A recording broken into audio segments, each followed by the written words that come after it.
Armindo. Alô, Rebelo, querido. Agora ele Tá jogando tênis ainda? as minhas pernas não me aguentam mais. Tá bom? Beleza? Vou. Estou à disposição. Vamos começar? Pergunta o que quiserem, como quiserem. Como começamos? Só responderei aquele que eu souber, tá? Não, quem me lembrou foi o Stuckert, que eu te visitei na cadeia em 1980.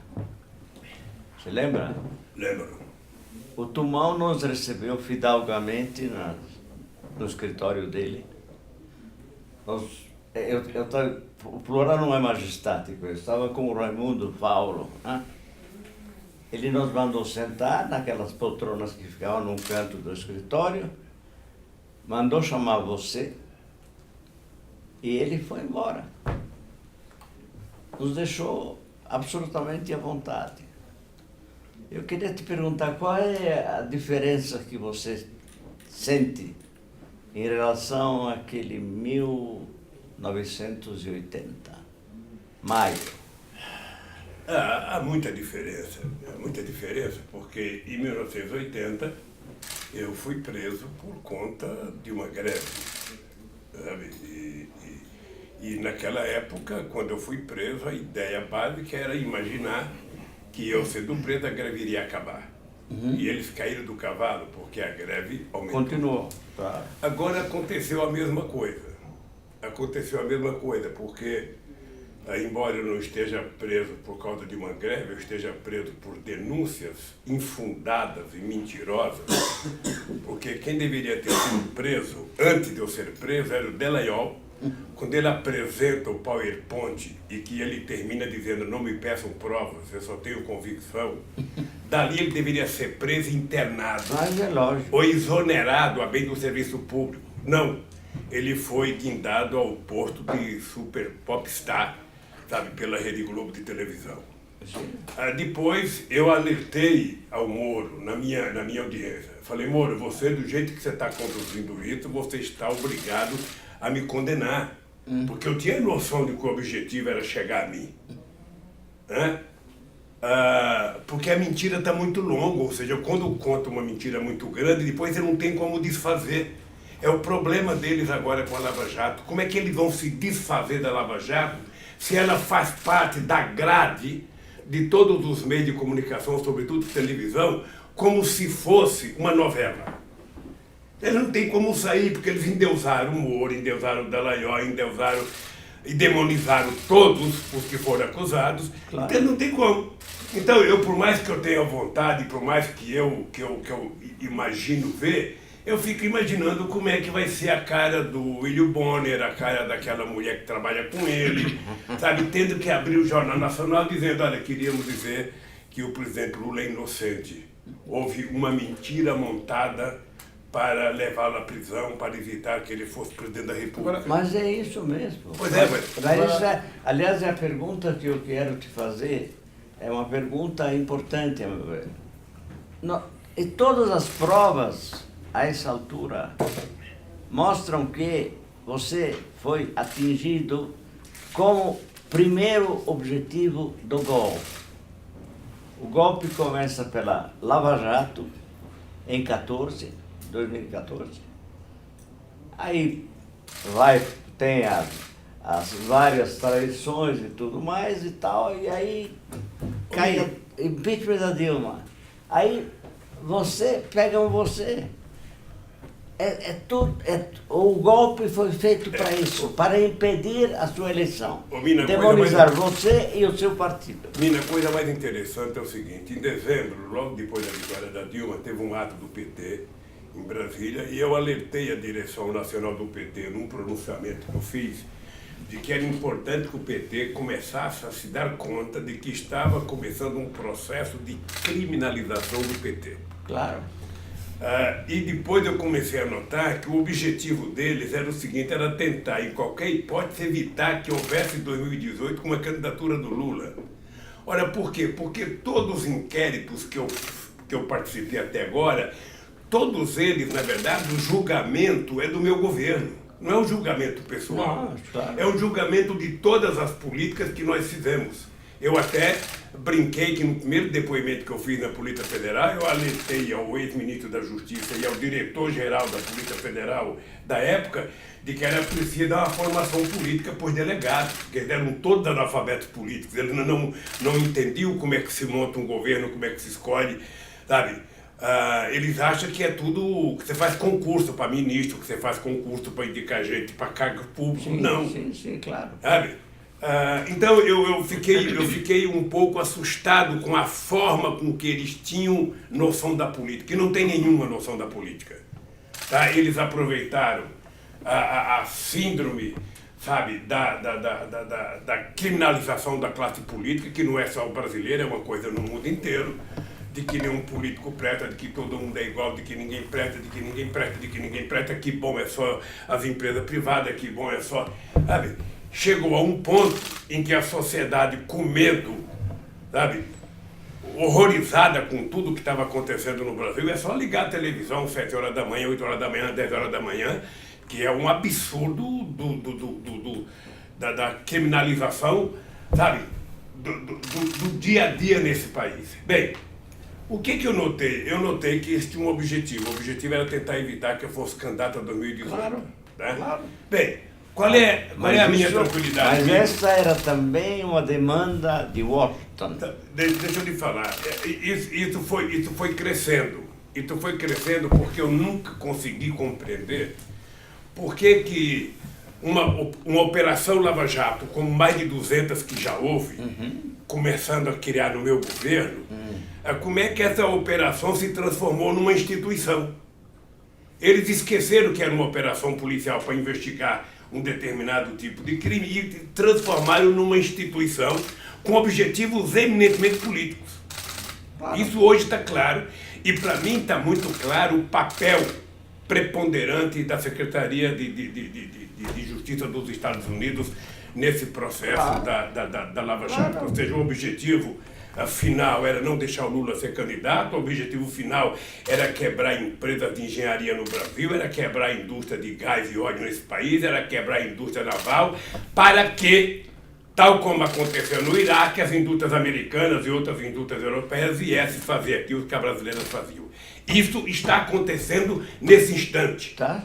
É difícil o povo saber ainda, é difícil. Tem uma parte da população que ainda não compreende porque a chamada grande mídia não fala disso.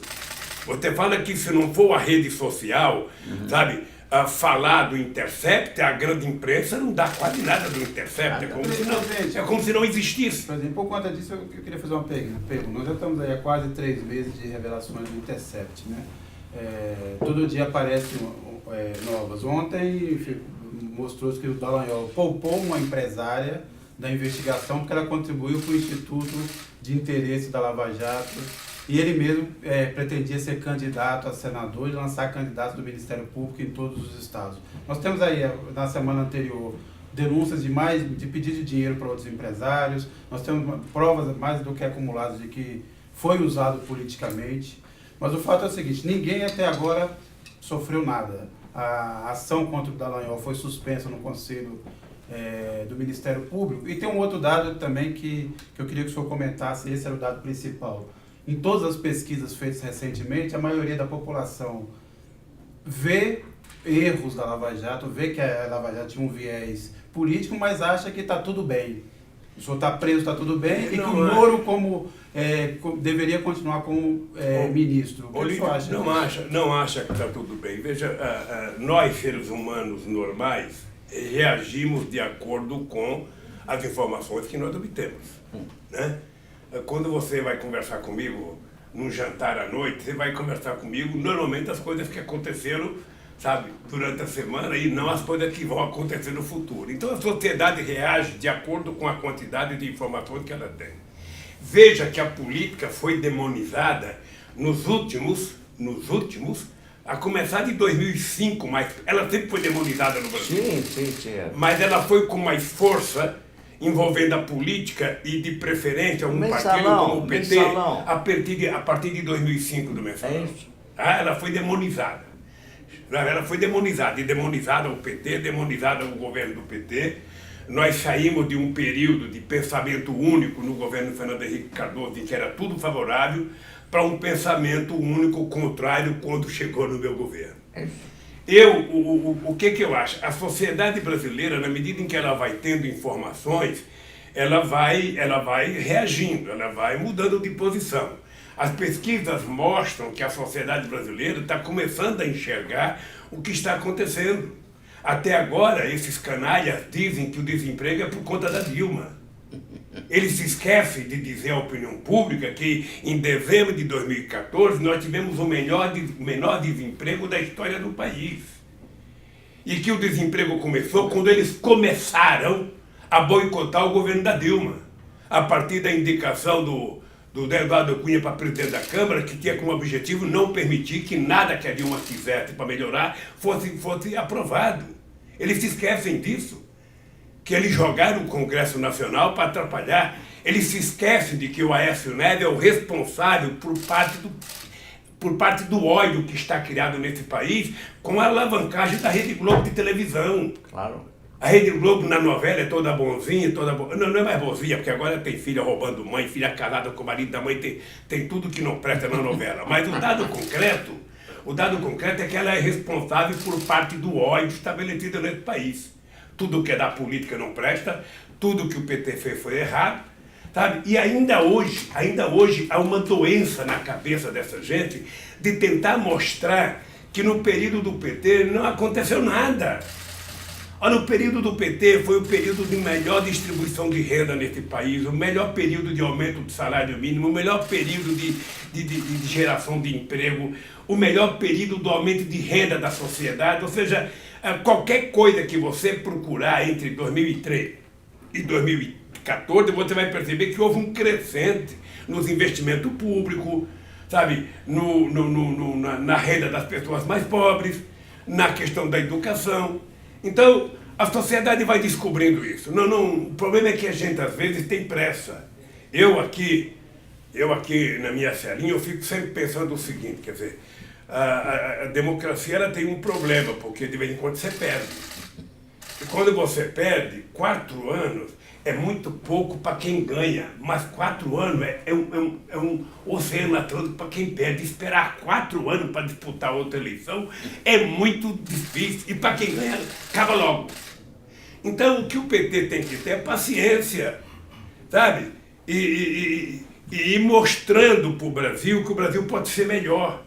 Nós precisamos trabalhar 24 horas por dia, sabe, em arejar a cabeça da sociedade. Primeiro, para diminuir o ódio. Segundo, para mostrar que o Brasil pode ser governado de forma diferenciada. E mostrar claramente quem é bandido nesse país. Veja, eu fui candidato muitas vezes, você nunca me viu numa televisão dizer que um candidato adversário era ladrão. É verdade. Você nunca viu eu com agressividade. Por que eu sou agressivo contra o Moro e sou agressivo contra o Dallagnol, principalmente os dois? Porque eles construíram uma mentira. Eles inventaram várias histórias. Eles condenaram sabendo que não podia condenar. Eles sabiam que estava errado, e tem 4 pessoas que sabem que ele estava errado. Eu, que sou a vítima, o Moro, que é o algoz, o Dallagnol, que é o algoz, e Deus, que sabe tudo o que acontece. Sabe? Então, meu caro, por isso é que eu digo que o Moro é mentiroso, o Dallagnol é mentiroso, e essa gente não deveria, sabe, continuar na função. Essa gente deveria ser exonerada bem do serviço público. Querem demorar mais? Vamos demorar mais, mas o tempo vai passando e as coisas vão ficar cada vez mais verdadeiras. Então, mas as instâncias que poderiam cuidar disso, e principalmente o STF, não fizeram nada. Todos nós percebemos um movimento de ministros do Supremo sendo mais claros em relação ao que aconteceu, mas deixaram tudo acontecer. Eu pergunto o seguinte: o senhor ainda tem esperança que o Supremo irá avaliar o caso do senhor com a isenção necessária? Olha, se um dia que eu perder a esperança, eu pego uma caneta dessa e me dou um tiro na cabeça, de tinta. Porque, veja, como é que vive um ser humano sem esperança? Eu me alimento de esperança, eu me alimento da certeza absoluta de que haverá um momento em que neste país, sabe? A sociedade brasileira vai ouvir uma sentença de que o ser humano que vos fala aqui foi vítima da maior canalice política já feita nesse país. Tá? Eu trabalho com essa esperança. Acho que tudo que o Intercept está dizendo, nós já dizíamos. Se você pegar os autos do processo, mas a carta capital, você vai perceber que para nós não tem nenhuma novidade. Não, nenhuma. Para nós não tem nenhuma novidade. O Moro inventou que era preciso trazer o Lula para Curitiba, porque o mocinho da cena era o Moro, então era preciso vir para cá. Por isso que inventaram a OAS, inventaram a Petrobras do triplex do Guarujá, por isso que inventaram toda a história do sítio, e vão inventar mais. E eu continuo com a mesma tranquilidade. Sabe a tranquilidade dos inocentes? Então eu estou assim, estou tranquilo, hoje, nesse momento, eu estou esperançoso de que em algum momento a Suprema Corte vai entrar no mérito do processo, porque o Moro é engraçado, o Moro não aceitava nenhum documento que provasse a minha inocência.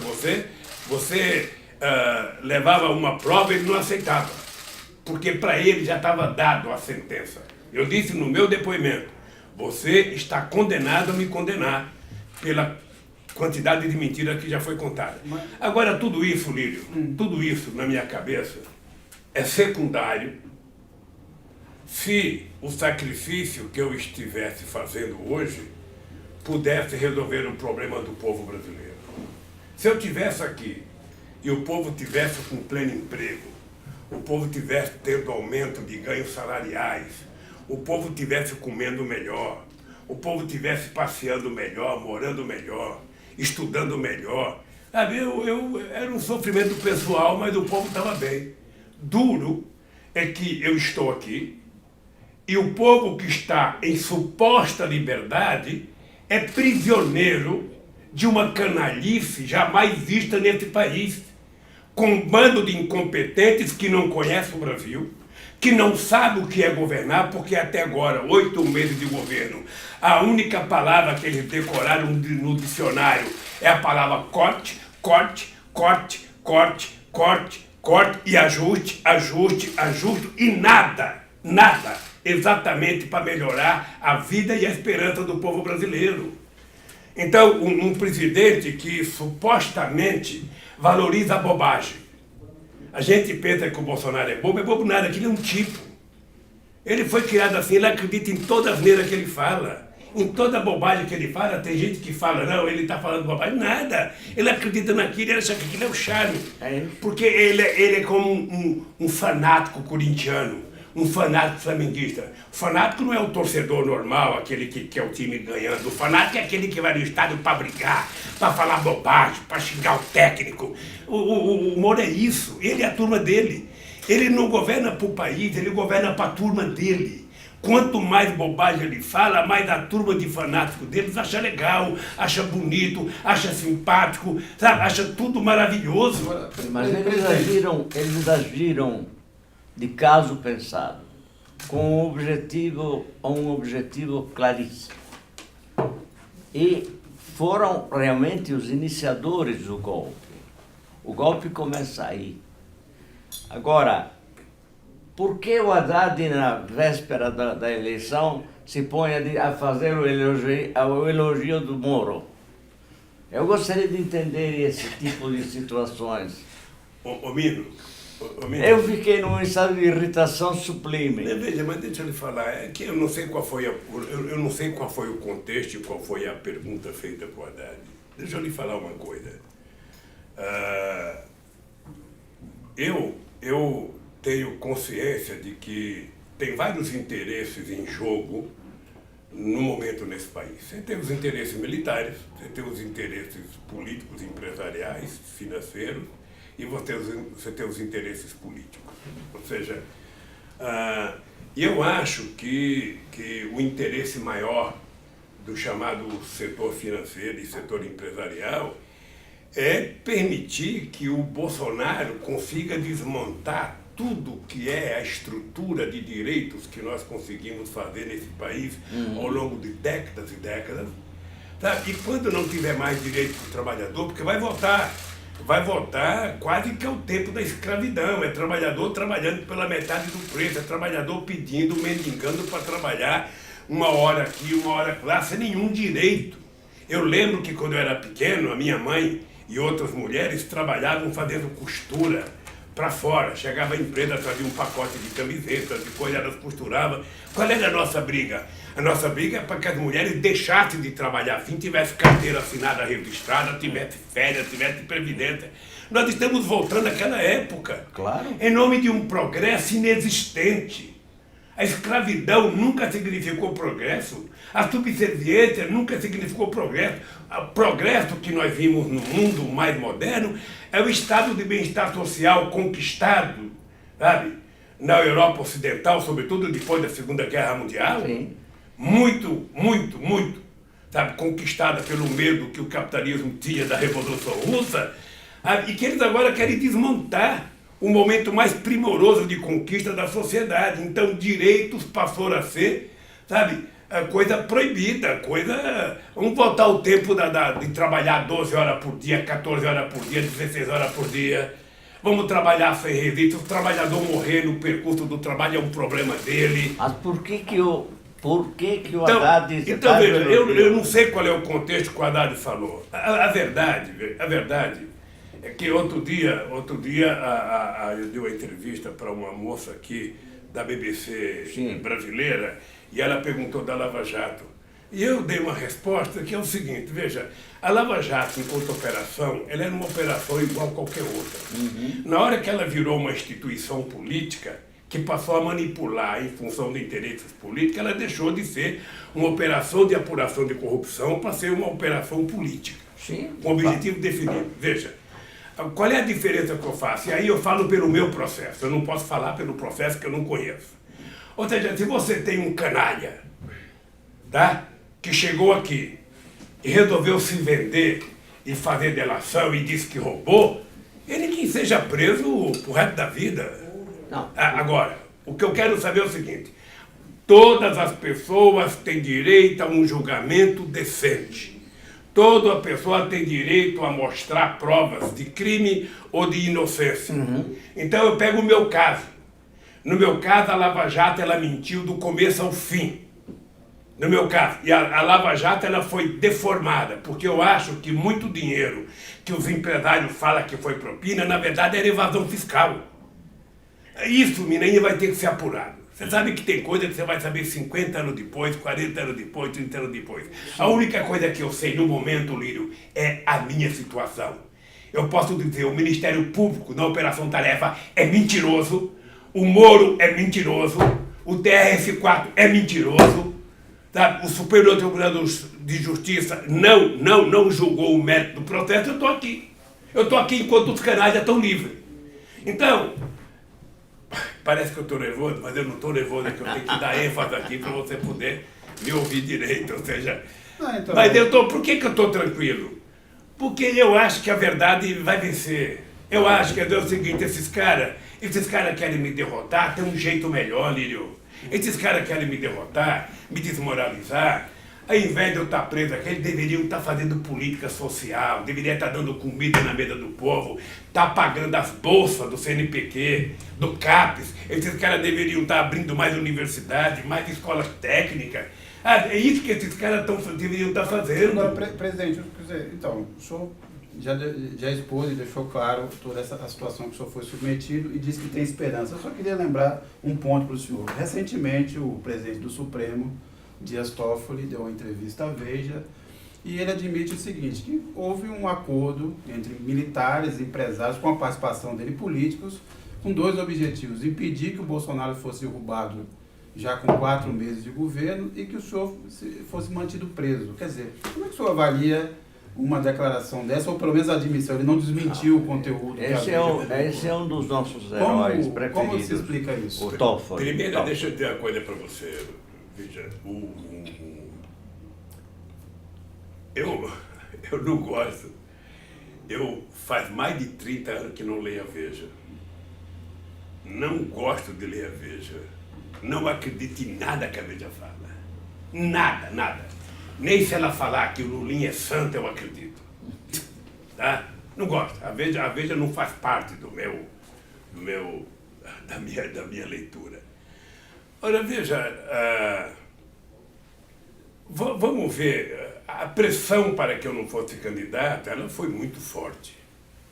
Ela foi muito forte. Ela começa da Rede Globo de televisão, dos editoriais dos Merval, dos militares, coisas que eu às vezes não compreendo. Sabe por que eu não compreendo? Da onde foi alimentado esse ódio? A única explicação que eu compreendo é o seguinte, é que essa gente não quer que o povo pobre tenha ascensão. Essa gente não quer que as pessoas mais pobres frequentem o Parque de Ibirapuera, lá em São Paulo. Essa gente não gosta que o povo mais pobre viaje de avião para o Nordeste. Essa gente não gosta que o povo tenha acesso a um teatro, tenha acesso a uma universidade, tenha acesso a um restaurante que eles frequentavam, que acham que é dele. Aliás, eu lembro, pegar a tua presença aqui, eu lembro que um dia estava Vossa Excelência, o Vefó, o Jacob Ittar e eu num restaurante, Sim. lá numa rua, não sei se é 24 de maio, 23 de maio, sei lá. A gente estava comendo uma feijoada. Sim. Era num restaurante de um amigo do meu irmão. Sim. E eu levanto para ir ao banheiro junto com o Jacob Ittar. O Jacob Ittar, eu vou na frente. E quando eu passei, duas mulheres falaram, ele fala que defende os pobres, mas ele está comendo no nosso restaurante.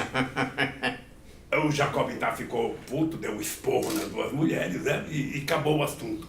Mas eu estou te mostrando que essa gente tem uma parte da elite brasileira, dos setores médios da sociedade, que ela se incomoda com a ascensão das pessoas mais pobres. Pois é, mas isso Ou seja, a Casa Grande precisa... Então, então eu acho que isso fez com que essa gente fosse alimentada desse ódio. Só pode ser. Porque, veja, quando eu deixei a presidência da República, eu lembro que eu brincava com o Frank, eu falei assim, no terminar o meu mandato eu vou sair com mais de 100% de aprovação. Porque a última pesquisa da Census mostrava o seguinte, eu tinha 87% de bom e ótimo, eu tinha 10% de regular, se somasse já dava 97%, e 3% de ruim péssimo, que deve ter sido feito na minha casa, porque, sabe, os filhos e a marida deviam estar puta comigo. Ou feito lá no comitê do PSDB. Eu lembro que quando eu deixei a presidência, em São Paulo eu tinha 88% de bom e ótimo. 80% de bom e ótimo. Então, veja, esse ódio foi alimentado desde que eu saí da presidência. E foi alimentado. E parte desse ódio começou. Eles sempre tentaram criar uma intriga entre a Dilma e eu. Sempre tentaram criar uma intriga. Não criou porque a Dilma tem uma cabeça boa e não se permitiu criar. Depois eles começaram a negar a existência do sucesso do nosso governo. Gente, eu fazia reunião trimestral para mostrar o PAC. Era a Dilma que participava de reunião trimestral com toda a imprensa, todos os ministros que tinham obra no PAC, e eles não davam notícia nenhuma. Não sei se vocês viram o Jornal Nacional de ontem, eu não vi, mas me contaram. Sabe que eles falaram do ProUni, falaram das cotas. Sem falaram... dizer quem era o autor. Mas não cita quem é o pai da criança. Sabe? O pai é desconhecido. Então, isso eles estão fazendo desde que eu me conheço por gente. Bom. Eu, quando estava na presidência, eu tomei uma decisão. Eu vou derrotá-los. E vou derrotá-los na rua.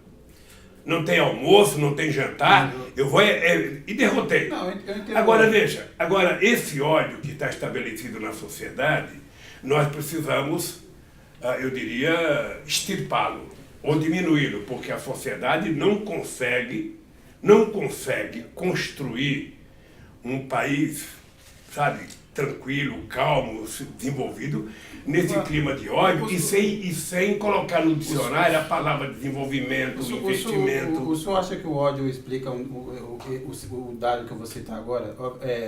Claramente a deterioração da imagem do apoio ao Bolsonaro é a mais impressionante de qualquer presidente desde o fim da ditadura. Ele está caindo em todas as áreas, em todos os campos, mas tem uma faixa ali entre 2 e 5 salários mínimos que ainda ele consegue o maior percentual de apoio. E é uma faixa que justamente foi a faixa que teve uma melhora significativa de vida sobre os governos do PT. Não, ele cresce mais. O que mais. você acha que aconteceu? Não, ele cresce mais nas pessoas mais ricas, é onde ele tem maior força. Não, mas ele perdeu. É no setor médio. Tá? Qualquer coisa que você perguntar vai ter entre 8% e 9%. Veja, eu quando fui reeleito presidente do sindicato em 98, eu tive 92% dos votos. Os meus adversários tentavam explorar que tinha 8% que votaram contra mim. Ora, numa sociedade de 210 milhões de habitantes, você ter 10% que gosta de um fanático, sabe, sempre vai acontecer. Veja a votação do Enéas, 8%, né? O chefe da TFP, quando foi candidato, teve 8%. Então você tem entre 8% e 10%, você tem gosto para tudo. Sabe? Você vai encontrar 10% de torcedor de São Paulo que concorda quando a torcida independente faz uma violência, ou quando alguém do Corinthians faz uma violência. Você tem maluco para tudo. Então, o que eu acho é que a maioria da sociedade, a maioria, começa a se dar conta do desastre que aconteceu, sabe, em 2018. Quer dizer, é uma coisa que você não encontra muita explicação. Você fazer com que uma sociedade, sabe, se você pegasse um trabalhador que não tem escolaridade nenhuma, você poderia falar, o coitado não tem escolaridade, ele não estudou, ele não sabe votar, né, como muita gente fala. Agora você pega um cara que é empresário, que tem investimento, que tem um curso, pode ter um curso mequetrefe, né? Sabe? Pode ter, mas ele tem.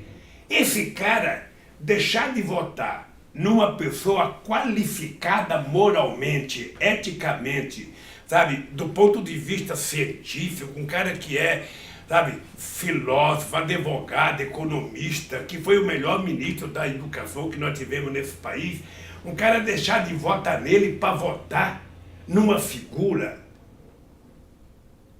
como o Bolsonaro não tem sentido. Veja o ministério dele. Veja o ministério dele. Quando ele não tem ninguém para indicar, ele coloca um general. Sabe? Como se ser general fosse símbolo de competência. Não tem prova de competência. Não tem prova. O general, ele é formado, não é para dirigir a fazenda ou a educação. O general foi formado para dirigir as Forças Armadas Brasileiras em proteção à nossa soberania nacional, que é o que me interessa nesse momento. É que a nossa soberania está sendo jogada fora.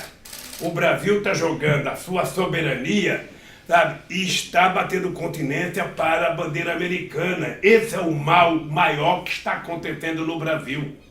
Não sei se você lembra quando houve a guerra do Iraque. Quando houve a guerra do Iraque, ou seja, as empresas que foram reconstruir o Iraque eram empresas americanas. E só ia lá quem tinha participado da guerra do lado dos americanos. Pois bem, quem é que está entrando agora para ocupar o lugar das empresas que foram destruídas nesse país? Empresas americanas. Sim, tudo bem. Agora, Lula, eu insisto num ponto. Esse golpe foi dado pelos poderes da República. O STF, ao qual teoricamente cabe, assim como ao Exército cabe a defesa das nossas fronteiras e da soberania nacional, o STF cabe a defesa da lei. O STF tinha condições plenas de impedir desde as falcatruas do senhor Moro ou do senhor Dallagnol até o impeachment da Dilma. Depois da sua condenação, sem provas, o STF quieto. Família, vamos ver o seguinte, olha. Vamos ver o seguinte. Eu às vezes fico me perguntando por que nós do PT, ao invés de fazer, sabe, uma ação privilegiada na Câmara e no Senado com relação ao impeachment, não fomos primeiro ao STF. Às vezes me pergunto.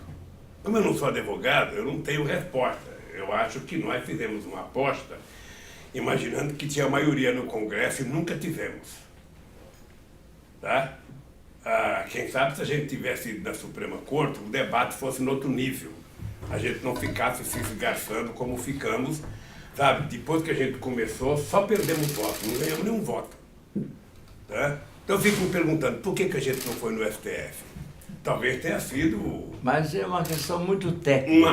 Uma avaliação política, ou talvez, eu não sei se está certo ou errado, eu me pergunto sempre, eu não encontro resposta para mim. Mas é uma situação... A segunda coisa é que foi construída nesse país a partir de julho de 2013, com o começo das grandes manifestações, e com a campanha do Aécio Neves, a radicalização, com o discurso de não aceitar o resultado, foi construído o clima para não deixar a Dilma governar o segundo mandato. Sim, claro. Tá? Não tem dúvida. Outro dia eu estava dizendo aqui numa entrevista que era preciso fazer uma comparação. Em 99, o Fernando Henrique Cardoso estava na mesma situação da Dilma em 2015. Estava com 8% na pesquisa da opinião pública, a economia já tinha quebrado 2 vezes. Qual foi o que salvou o Fernando Henrique Cardoso? O Temer entrou na presidência da Câmara e o Temer facilitou a aprovação de todas as reformas que o Fernando Henrique Cardoso tentou fazer. O que aconteceu com a Dilma? Ao contrário, ela teve na Câmara o Eduardo Cunha, que trabalhou o tempo inteiro com a aprovação de pauta-bomba para dificultar a ação do governo. Então, tudo que a Dilma tentou fazer para reverter uma situação não conseguiu. Porque, veja, nós terminamos 2014 com 4,3% ou 4,3% de desemprego no país. Ora, tinha que fazer um ajuste? Tinha. Eu digo sempre, um dos ajustes que a gente tinha que fazer, a Dilma tentou fazer, eu não sei se vocês sabem, o Guido fez, na verdade, uma desoneração de 540 bilhões de reais de 2011 a 2014, ou seja, você abriu mão de colocar no seu caixa 540 bilhões de reais para favorecer os empresários e manter a política funcionando. Ora, você não pode abrir mão de 540 bilhões como nós abrimos, ou seja, desoneração e invenção fiscal, você faz como se fosse com porta de uma hidrelétrica. Você abre quando você precisa e você fecha, abre, fecha, abre, fecha. Ou seja, quando nós mandamos a medida provisória para acabar com a desoneração, simplesmente não aceitaram e a Dilma ficou com prejuízo. O senhor acha que o que aconteceu com a Dilma foi só a sabotagem ou foram opções erradas? Eu pergunto o seguinte, o ajuste que a Dilma propôs a partir de 2015 não era um ajuste errado? Quer dizer, a escolha do Levi, deixa eu lhe falar uma coisa. O ajuste da Dilma era um ajuste que começou a criar um problema na nossa base. Eu lembro que o movimento sindical que estava negociando com a Dilma, eu lembro que o próprio PT, eu participei de algumas reuniões já no começo de 2015. É importante lembrar que foi anunciado algumas reformas dia 29 de dezembro de 2014, que pegou muito mal, porque criou um clima de insatisfação na nossa base. Né? Agora, veja, tudo isso já fazem 5 anos, meu caro. 5 anos. O que não pode é essa canalite ficar dentro do Brasil quebrou por causa da Dilma, o Brasil não sei o que lá por causa da Dilma, o Brasil não sei o que lá por causa da Dilma. Não. Eu, quando ganhei as eleições do Fernando Henrique Cardoso, eu descobri a herança maldita e não fiquei xingando o Fernando Henrique Cardoso, eu fui consertar o Brasil. Quem é eleito para governar, não é eleito para diagnosticar. O bom médico não é aquele que descobre a doença que eu tenho, o bom médico é aquele que me dá o remédio que me cura. Porque diagnosticar doença, qualquer um. Diga para mim que está com dor de cabeça que eu vou lhe dar uns 30 remédios aqui. Diga para mim que está com cólica renal que eu vou lhe dar uns 30 remédios. Ora, o bom médico é aquele que descobre e cura a pessoa. Sabe?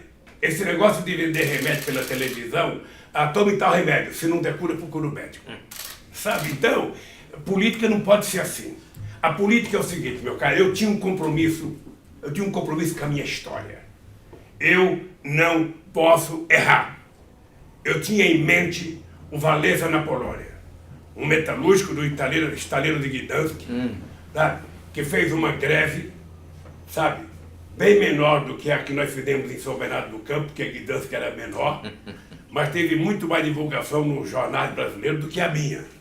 Tá? Ele recebeu muito mais apoio internacional do que a minha. Recebeu, inclusive, dinheiro para financiar uma gráfica. O Lulinha não recebeu nada. Se a gente quis sobreviver, tá aqui o companheiro Mino, que eu vou agradecer, que me deu uma offset.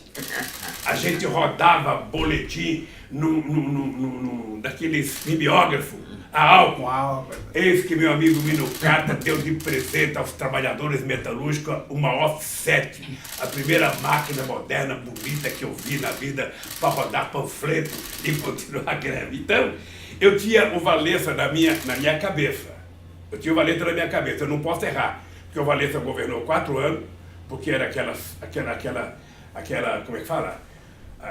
Aquele momento de derrubada do muro de Berlim, então, sabe, o Papa polonês, então o Valença estava com... Que ajudou bastante.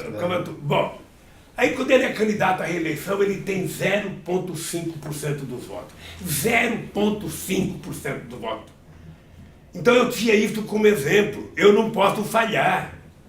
Porque se um burguesão, se um aristocrata, se um rico governa e falha, tem problema, termina a posse, ele vai para o aeroporto, pega um avião, vai para Paris e fica 1 ano, vai para Londres, fica 2 anos, vai para Nova York e fica num monte de tempo, sabe? E a história segue. O Lulinha tinha que voltar para São Bernardo do Campo, a 600 metros do sindicato, ouvindo aquela peãozada xingar patrão na porta da Volkswagen. Então não tinha para onde ir, meu cara. Então eu falava, eu não posso errar, eu tenho que acertar. E para acertar eu não posso esquecer de onde eu vim e para onde eu vou voltar. Eu não posso esquecer quem são meus amigos de sempre e quem são meus amigos eventuais. Porque você não sabe o que é puxa-saco, lambe-bota, você não sabe o que é. A quantidade de gente que fica do teu saco, sabe, o dia inteiro e vira teu amigo. E você não sabe o orgulho que eu tenho. Vou dizer uma pessoa que fica, Topo Gijo.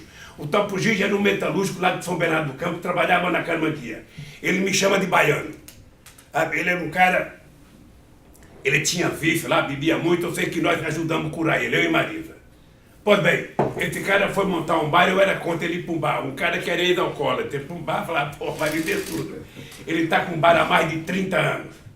Eu virei presidente, esse cara ligava para a minha secretária. Aí daqui a pouco entrava a minha secretária, ô presidente, tem um senhor aí chamando o senhor de baiano, ele disse que quer falar com o baiano. E disse que é o Gijo. Bicho, eu tinha um orgulho. Eu tinha o orgulho de ver aquele companheiro de 40 anos atrás que eu conheci, trabalhando nos bares do sindicato, que eu levava para casa 3 horas da manhã junto com o marido para entregar ele para a mulher dele, me ligando e me chamando de baiano, de companheiro. Essa coisa é que me diferencia dos outros.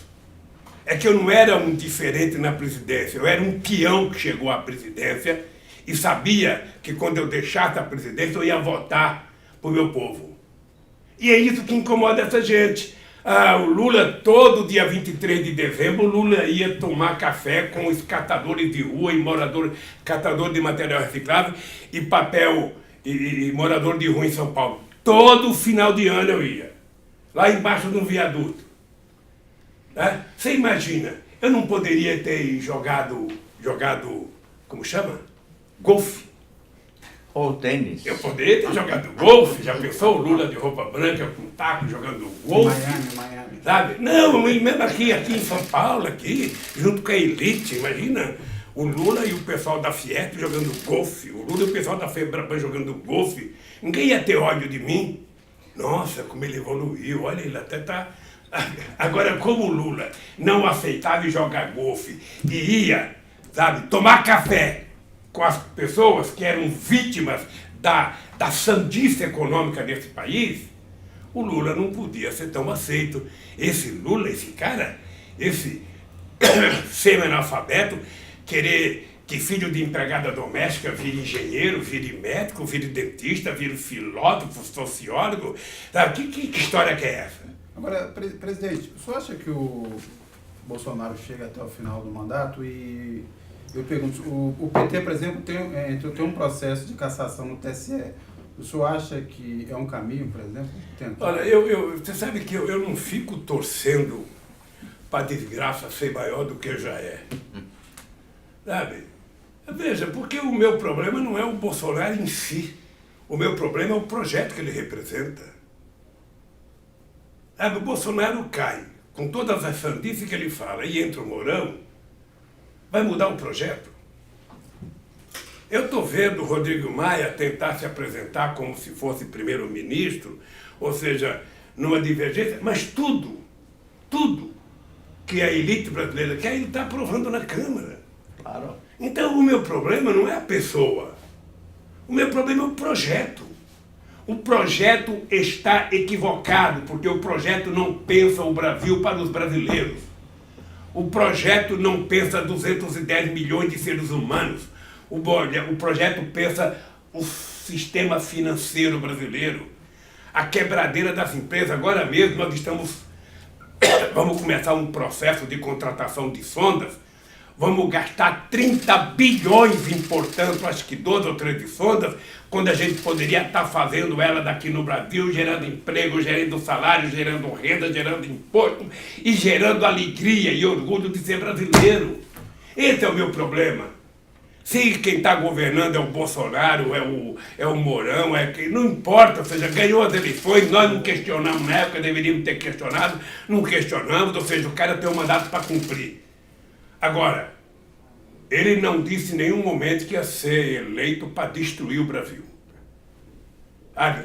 Ele deveria começar a mudar de comportamento e pedir para a sua Polícia Federal ou para o seu Ministério Público entregar o Queiroz. Por que o Queiroz está escondido? Todo mundo sabe onde ele está. A Veja vai lá, descobriu, eu sei que alguém me contou, não li a Veja não. A Veja vai lá e descobre que o Queiroz vai no Alberto Arte. Por que não foi atrás do endereço dele? E mora no Morumbi.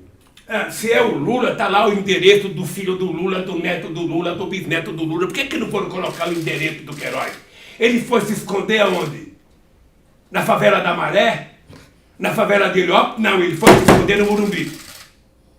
No antro que protege ele. Então, meu caro, o meu problema não é pessoal. Eu não tenho problema pessoal com o Bolsonaro. Aliás, eu nem sei se ele algum dia fez algum discurso contra mim na Câmara como deputado. Ele sabe. Ele, se for honesto, ele sabe que eu fui o presidente que melhor cuidei das Forças Armadas brasileiras e não cuidei das Forças Armadas por medo, cuidei das Forças Armadas porque eu me pergunto para que serve Forças Armadas se não tem uniforme, se não tem coturno, se não tem almoço, se não tem armas, se não tem preparo e não tem inteligência. Eu preparei porque eu queria as Forças Armadas preparadas, sabe, para defender o país, não era para atacar ninguém não. Mas era para defender uma fronteira de quase 16 mil quilômetros de fronteira seca, mais quase 8 mil quilômetros de fronteira marítima, mais o pré-sal que está na divisa, no limite da divisa marítima do Brasil, e que os americanos inventam a quarta frota e que os militares brasileiros resolvem de forma subserviente indicar um subcomandante. Ora, meu Deus do céu, onde é que nós chegamos? Presidente, o senhor falou da Polícia Federal e do Ministério Público. Hoje saiu uma entrevista do Bolsonaro na Folha, ele deixa claro que o atual diretor da Polícia Federal vai ser trocado, está claro ali, e que ele já combinou com o Moro que precisa ser alguém alinhado. E disse que vai, quinta-feira, anunciar o nome do Ministério Público, que não será da lista tríplice e será alguém alinhado. O Fernando Henrique fez a mesma coisa, tinha um diretor da Polícia Federal alinhado, um procurador-geral da República alinhado. Nos governos do PT foi diferente. Respeitava-se a lista tríplice, deu estrutura e independência a esses organismos que no final fizeram o que fizeram. O senhor acha que esse republicanismo do PT de alguma forma foi um problema? O senhor, por exemplo, se arrepende? O senhor hoje seguiria essa mesma linha de ter nomes alinhados? Deixa eu te falar uma coisa, a gente não pode ser criticado pelas coisas boas que a gente fez. Eu sou republicano porque eu acho que o Estado não é meu. Sabe, ser presidente é uma profissão. Ser presidente é cumprir uma tarefa. E eu fui eleito com data para tomar posse e com data para sair. E eu tinha que governar o país pensando no povo brasileiro e não em mim. O Brasil não era... Eu falava para o presidente Chaves. Falava, Chaves, no Brasil a gente não pode fazer o que você faz, porque no Brasil não é o Brasil que é meu, eu é que sou brasileiro. Eu estou subordinado às regras democráticas, então eu não penso, eu não posso indicar o presidente da Suprema Corte meu amigo. Eu não posso indicar o procurador, meu amigo, até poderia, mas a minha formação política do meio sindical não permitia que eu agisse assim. Daí porque eu não tenho dúvida nenhuma. Eu estou falando para você aqui de bom senso na sede da Polícia Federal onde eu estou detido. A Polícia Federal, ela vai se arrepender da bobagem que fez trabalhando para o Collor, para o Bolsonaro. Como vai se arrepender o Ministério Público? Sabe por quê? Porque quanto mais republicano for o presidente da República, mais autonomia essas instituições vão ter para exercer sua função. E quanto mais autonomia dessas instituições tiverem, mais eles têm que ser responsáveis.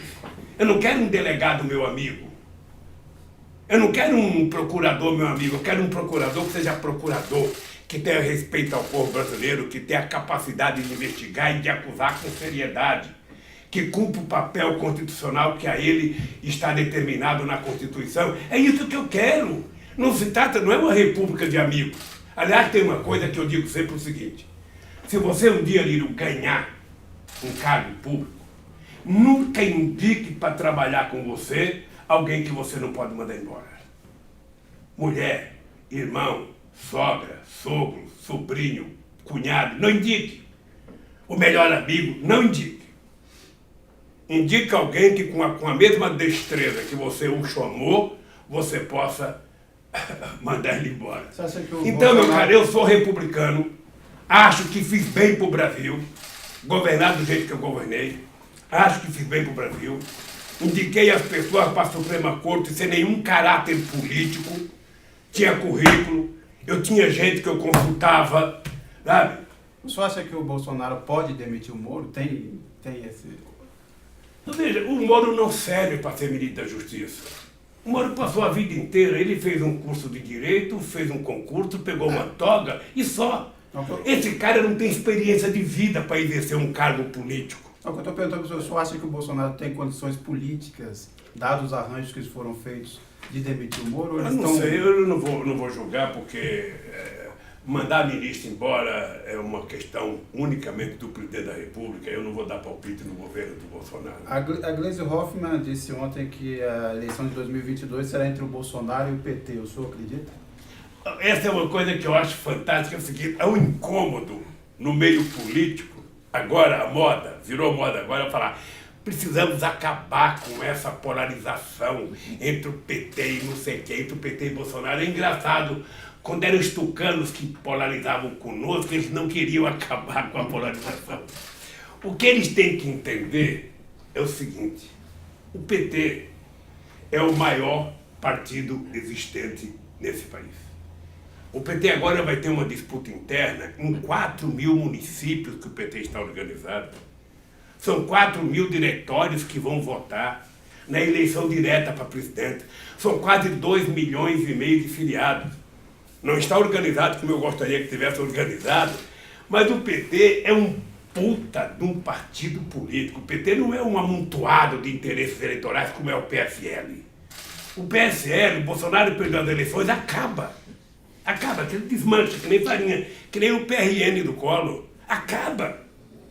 O Brasil, Lírio, se você pegar a história política do Brasil, você vai perceber que o Brasil só tem um partido na concepção da palavra, organizado com decisões, sabe, nacional, que é o PT.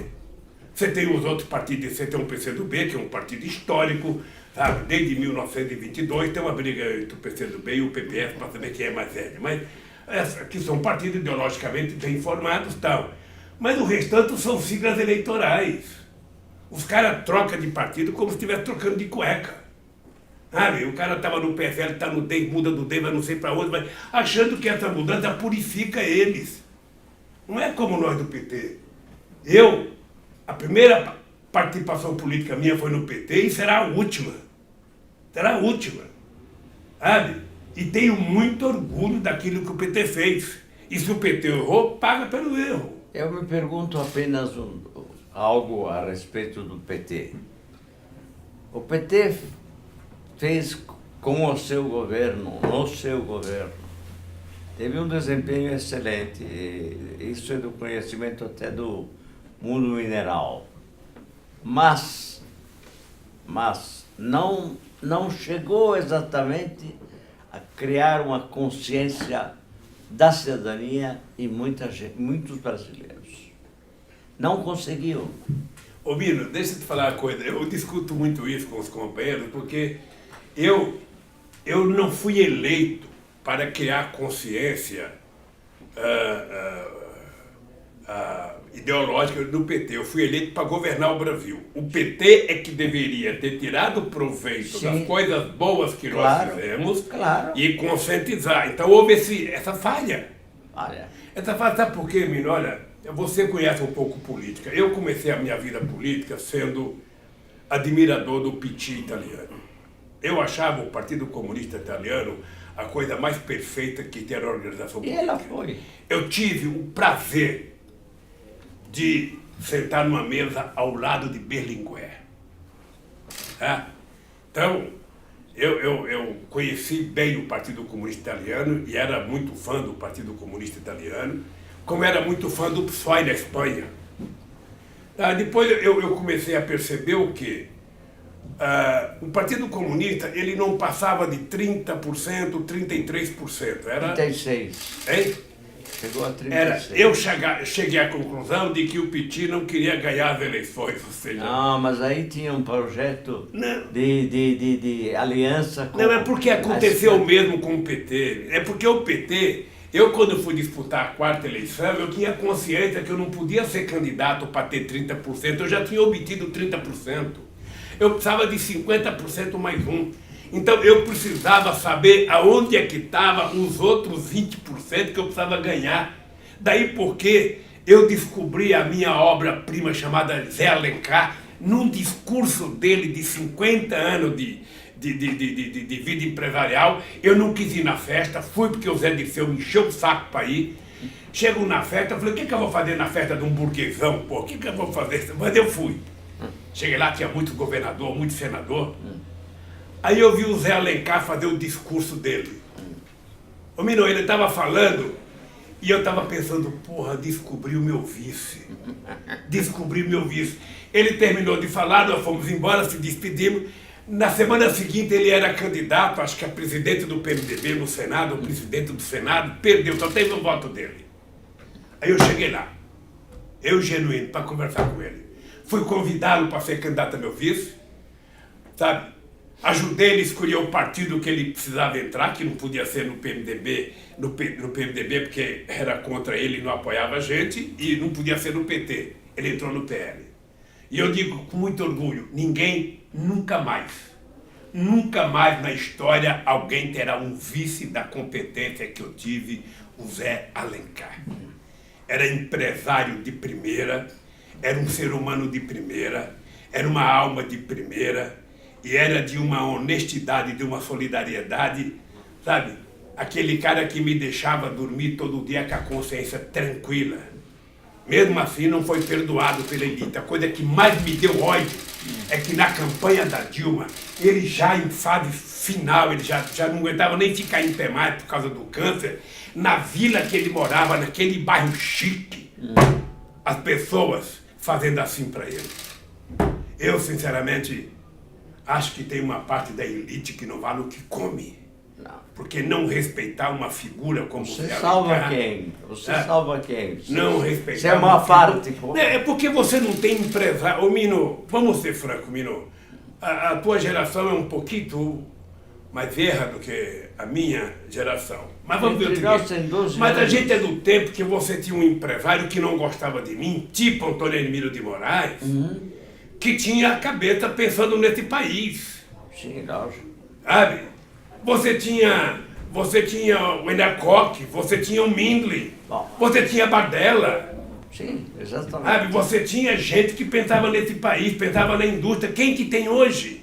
Me encontra um empresário que pensa nisso? Não tem. Não tem, porque na verdade o Brasil fez uma opção já no tempo do Collor, com o desmonte da indústria nacional, com a quebra da indústria de autopeça no Brasil. Quando eu cheguei na presidência, menino, que a gente resolveu fazer ferrovia no Brasil, O Brasil não produzia mais trilho, tinha fechado a seção da CFN que produzia trilho. O Brasil estava importando o trilho da Polônia e estava importando o trilho da Itália. O Brasil não fazia mais dormente. O Brasil não tinha mais engenheiro naval, o Brasil não tinha mais engenheiro ferroviário. Tudo isso, menino, nós recriamos no Brasil. Mas Pensando no quê? Pensando que um país soberano é aquele país que toma conta do seu nariz, aquele país que fala, ó, e não por bravata. Sabe? O Brasil tem que saber que a forma de você ser importante no mundo é você ter conhecimento. Você hoje não é importante porque você exporta máquina ou exporta soja. Você é importante porque você exporta engenharia, porque você exporta conhecimento. E o Brasil precisa ter noção, sabe, de que para ele se transformar numa nação soberana, precisa fazer o que eu comecei a fazer, que eles estão destruindo. Acreditar que educação é investimento. Mas lógico. Acreditar que todos têm direito a investimento, que bolsa para formar gente no exterior não é gasto, é investimento. Que colocar pobre na universidade é investimento. Que fazer as pessoas comer 3 vezes ao dia é investimento. Para eles tudo é gasto, tudo é gasto. A única coisa que é investimento é pagar a dívida. Agora, agora esses canalhas sabem que toda vez ele fala, não, porque a crise é do PT, a crise é do PT, o desemprego é do PT, o desemprego é do PT. Esses canalhas devem saber e lavar a boca para falar do PT. Sabe por quê? Porque se o Brasil está sobrevivendo ainda hoje e não quebrou, é por causa do governo do PT. Se não fosse a nossa decisão de fazer uma reserva de 380 bilhões de dólares para não ficar mendigando mais ao Fundo Monetário Internacional, ao Banco Mundial, para ir para as reuniões de nariz em pé, não de nariz empinado, mas de cabeça erguida, sabe? Se esses caras não tomar cuidado, eles vão jogar fora. Em nome do quê? Aí quando quebrar o Brasil, o que é que vai acontecer com o seu ministro da Fazenda? Ele vai embora. Ele não era conhecido antes das eleições, vai morar. Ele vai morar em qualquer lugar. Então, o Brasil, que chegou a ser a 6ª potência do mundo, a 6ª economia do mundo, o Brasil ser governado por um presidente que é orientado por um cara que ainda não acredita que a Terra é redonda, sabe? Eu sinceramente, não. Eu custo a crer que nós nos demos esse presente, ou seja, que o Brasil se deu a si próprio um presente destruidor. É como se estivesse passando um furacão lá para o lado da Flórida e o Brasil fosse lá, não, vem para cá, e trouxesse o furacão para cá. Agora, esse furacão tem um objetivo. O Paulo Guedes, por exemplo, tem dito, toda vez que pode, que vai privatizar a Petrobras até o final do governo. Quer dizer, a Petrobras, o pré-sal, parece, obviamente, parte de toda essa engrenagem. O senhor acha que eles vão conseguir privatizar a Petrobras? Eu acho, Mino, eu de vez em quando eu fico nervoso porque eu fico cobrando as coisas, sabe? Mas eu acho que o povo brasileiro não sabe ainda o que significou esse processo da Lava Jato na economia brasileira. Pois é, mas isso é... Tem muita gente que não sabe. Uma falha do PT. Tem números muito sofisticados. Era preciso destrichar isso uma linguagem popular. Nós temos que dizer para o povo quantos milhões de pessoas perderam emprego. São quase 50 milhões de brasileiros trabalhando na informalidade, fazendo bico. É uma falha do PT. Talvez seja uma falha do PT, talvez seja uma falha de todo mundo. É preciso trabalhar corretamente, como informar a sociedade. Sabe? Nós temos que informar a sociedade o que está acontecendo no Brasil, porque eles encontraram um discurso mais fácil. Na hora que faltou oxigênio é por conta do PT. Não deu certo é por conta do PT. O PT, gostem ou não gostem do PT, se alguém vai ler a Carta Capital, se alguém vai ver a Carta Capital pela internet, ela tem que saber se goste ou não goste do PT. O PT foi a mais extraordinária experiência de distribuição de renda nesse país, de ascensão social. Nunca, vou dizer de boca cheia, nunca, em nenhum momento da história do Brasil, o Brasil viveu um experimento tão extraordinário como as pessoas mais humildes subindo um degrau Sim, mas na isso escala é verdade. social. Imagine. E é isso que Por incomodou. isso mesmo eu me queixo. Poderíamos ter feito O que, muito mais, poderíamos. o que hoje me desespera, sinceramente, é a falta de reação. A falta de reação. Então, mas deixa eu te falar uma coisa, Emílio, por favor, um conselho de um jovem de 73 anos, Isso. que o mês que vem fará 74, eu espero que você me mande um presente, uma carta Quando especial. 74? Dia 27 de outubro. Agora, 74? De outubro. Eu faço 2 aniversários, você pode mandar 2 presentes para mim. Um dia 6, que é o dia do registro, e um dia 27, que é o dia que minha mãe disse que eu nasci. Entre o documento feito pelo meu pai 7 meses depois e a minha mãe que sentiu as dores Você do também meu tem nascimento, eu duas prefiro datas. ficar com a minha mãe. Hein? Você também tem 2 datas. Eu tenho 2 datas. Então, eu também. Então deixa eu lhe falar. Então você pode me dar 2 presentes. 6 de setembro ou 6 de Você não novembro. precisa mandar o presente aqui. Você guarda o presente, tá? Porque eu vou buscar na sua casa. Mas deixa eu lhe falar, Mino. Então eu acho que eu tenho tentado daqui de dentro passar para a sociedade a esperança. Veja, Mino, nós temos que sempre estar divulgando o que o PT fez, porque o objetivo deles é tentar fazer com que a pessoa esqueça o que o PT fez.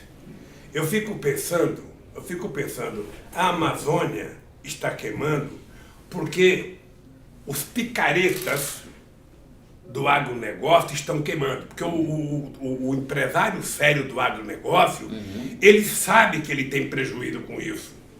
E ele sabe que ele tem que cuidar do produto que ele quer exportar para poder ter valor lá fora.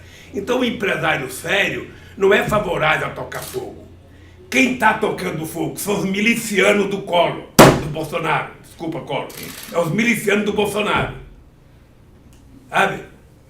Começa com madeireiro, depois começa tocando fogo para queimar, depois vem o capim, depois vem o gado. Ou seja, esses são os que estão tocando fogo. Não é as pessoas sérias desse país. Eu conheço empresário sério que jamais faria isso e sabe que isso vai prejudicar. Então, essa gente que destrói o emprego, destrói o direito trabalhista, destrói o direito previdenciário, destrói isso, destrói aquilo, sabe? Vai fazendo tudo aquilo que as pessoas erradas gostam que se faça. Libera a arma. Quem gosta de arma liberada é bandido, porque gente honesta não gosta de arma liberada.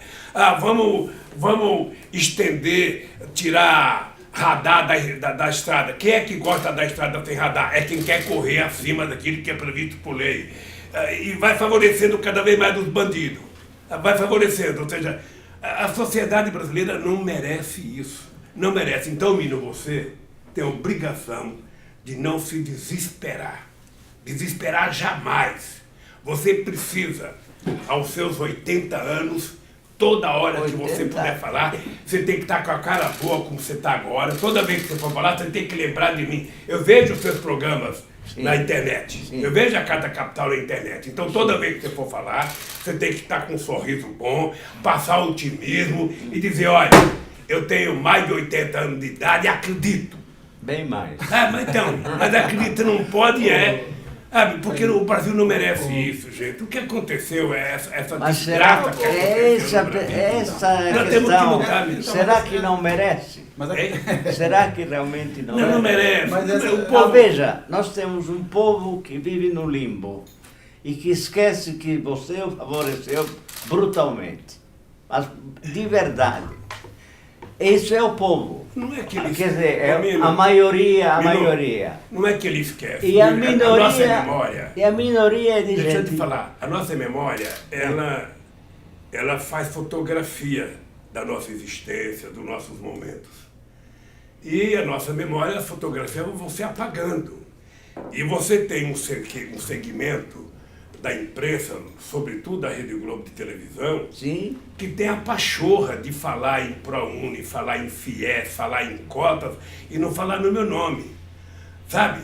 Ela tem a pachorra, por quê? Porque tudo o que eles querem é que o povo esqueça o período Getúlio Vargas, do lado bom do Getúlio, claro. O período bom do Juscelino, o período bom do João Goulart, o período bom do Lula, eles querem que esqueça. Eles só sobrevivem se tiver desgraça, para eles anunciarem todo dia. Eles não querem anunciar notícia boa.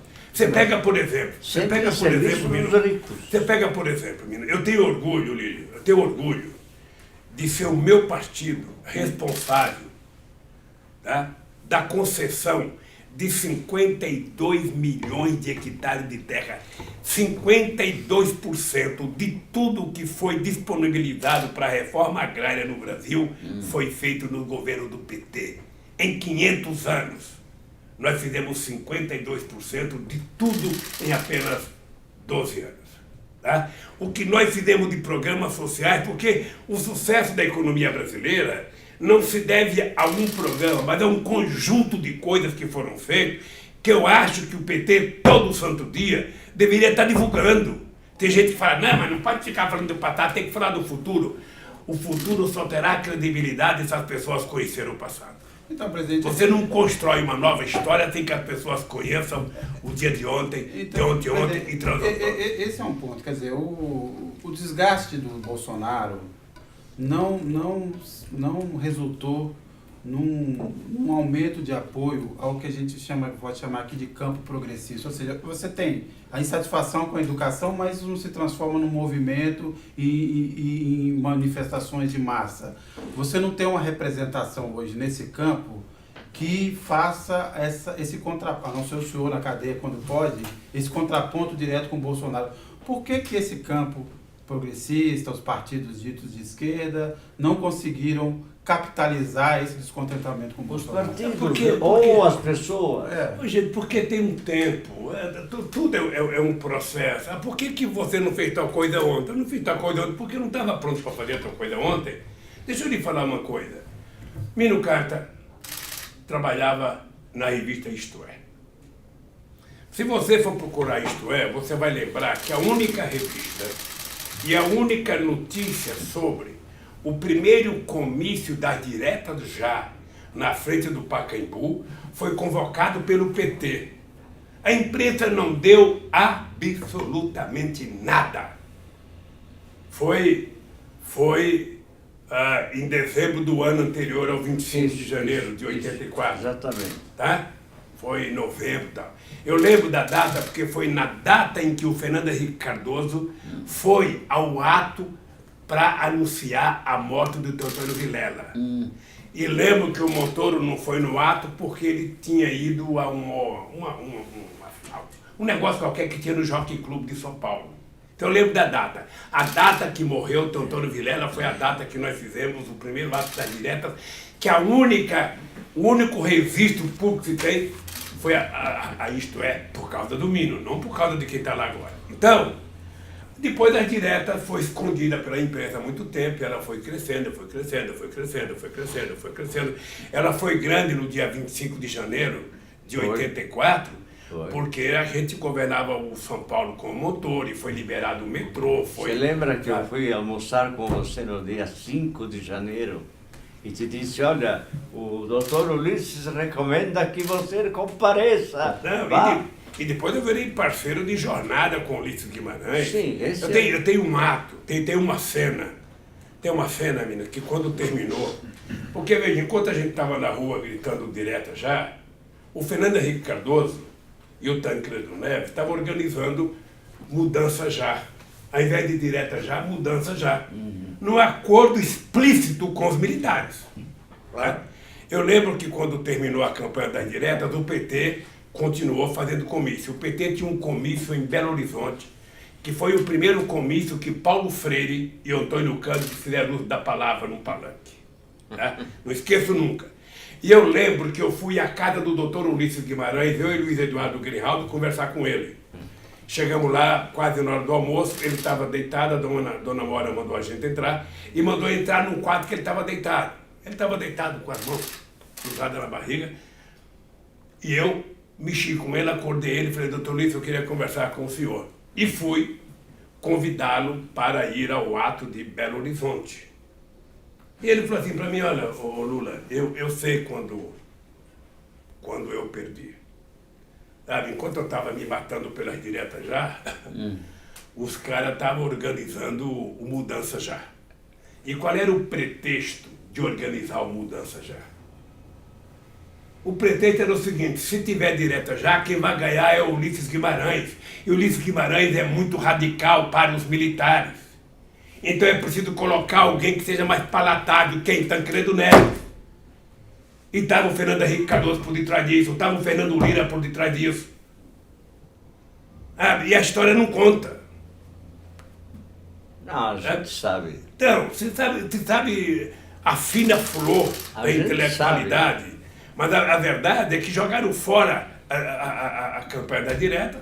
Nós perdemos no Congresso Nacional, sabe, por conta dessa coisa, por conta desse acordo, uma coisa que estava mais ou menos alinhada. Não, mas claro, já então, tá. no Brasil, deixa eu te falar uma coisa, Mino, que eu estou lendo muito. No Brasil, Mino, a história do Brasil é fantástica, porque toda vez em que houve qualquer perspectiva de ascensão dos de baixo, do pessoal, como diria o velho Fria, do andar de baixo, sempre os do andar de cima fizeram um acordo. Claro, essa é uma coisa maluca, maluca. Essa Ou é seja, a conciliação. E os verdadeiros heróis que lutaram não aparecem na foto. Você veja, Tiradentes, quando começa a questão da independência, estava tudo marcado para o dia da derrama. Quando o governador fosse anunciar a cobrança do imposto, então iria começar a luta. Ora, mas o governador foi avisando antes. E quando ele foi avisar que não ia ter mais a derrama, desmontou o movimento do Tiradentes. O coitado ficou quase que sozinho. Desceu para o Rio de Janeiro quase que sozinho. E lá ele foi entregue pelo Joaquim Severo dos Reis. Aí você pega a luta da escravidão. Palmares não foi uma coisa que aparece no rodapé de um livro. Palmares teve quase 200 anos. Quase que se transforma num país, sabe, independente. Se tivesse feito um acordo com a igreja, talvez tivesse se transformado. O que eu acho engraçado é que a história está sempre, sabe? Você pega o livro sobre Canudo, você vai perceber, sabe, que Canudo não é aquilo que está... É lógico, se você pega o Euclides da Cunha... O Antônio Conselheiro não era o bandido que se falava, não era o beato que se falava. Então, eu tiro por mim. Eu tiro por mim e pego o Mino como testemunho. O Mino me acompanha há muito tempo, né? Eu falo sempre, porque a primeira capa que eu apareci bonito de bigode na Isto É, foi na revista Isto É. E muito sucesso aquela, eu estava bonito. Isso era janeiro, então, o Mino Carta me conhece há muito tempo e sabe o seguinte, as quantidades de mentiras que foram criadas contra as greves, contra mim, as invenções que a polícia fazia, que a gente tinha depósito de molotov, que tinha... Sabe? Sinceramente, todas as vezes que eu fui preso para acabar com a greve, achando que eu ia acabar com a greve. Eu não esqueço a greve de 80, Mino, em que o cidadão, o amigo do chefe, eu estava preso e aparece lá o cacique. Aparece um cara e fala o seguinte, o cacique quer conversar com você. Eu não sabia que era o cacique. Não, o cacique quer saber o que você quer para fazer acordo.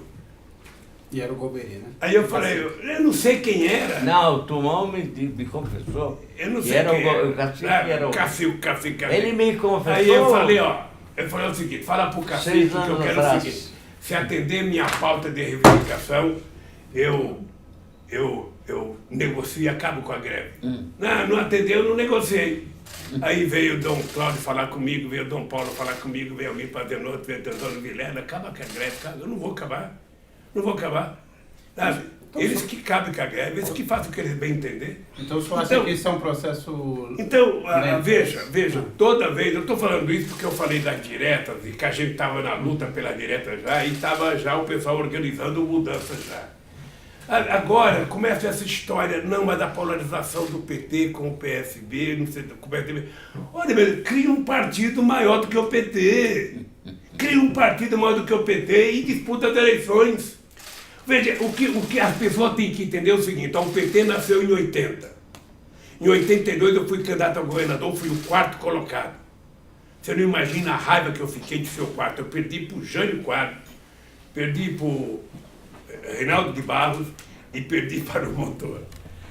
Mas aí o PT O PT foi o segundo em 89, o segundo em 94, o segundo em 98, o primeiro em 2002, o primeiro em 2006, o primeiro em 2010, o primeiro em 2014 e seria o primeiro em 2018. Claro, isso não tem dúvida. Olha, porque quando você fala da vitória do Bolsonaro é importante relativizar. O Bolsonaro teve 39% do conjunto da sociedade brasileira. Tá? Ele teve 55% do conjunto dos que votaram. Mas significa que 61% do povo, entre os que votaram no Haddad e que não votaram, disseram não para o Bolsonaro. Não é pouca coisa. Não é pouca coisa. Então, meu caro, o que nós precisamos ter consciência, o líder, é o seguinte: a única coisa que não vale agora é ficar nervoso. E dormir todo dia, Bolsonaro tem que cair, Bolsonaro tem que cair, Bolsonaro tem que cair. O que nós precisamos é alertar a sociedade do processo de destruição que está acontecendo nesse país.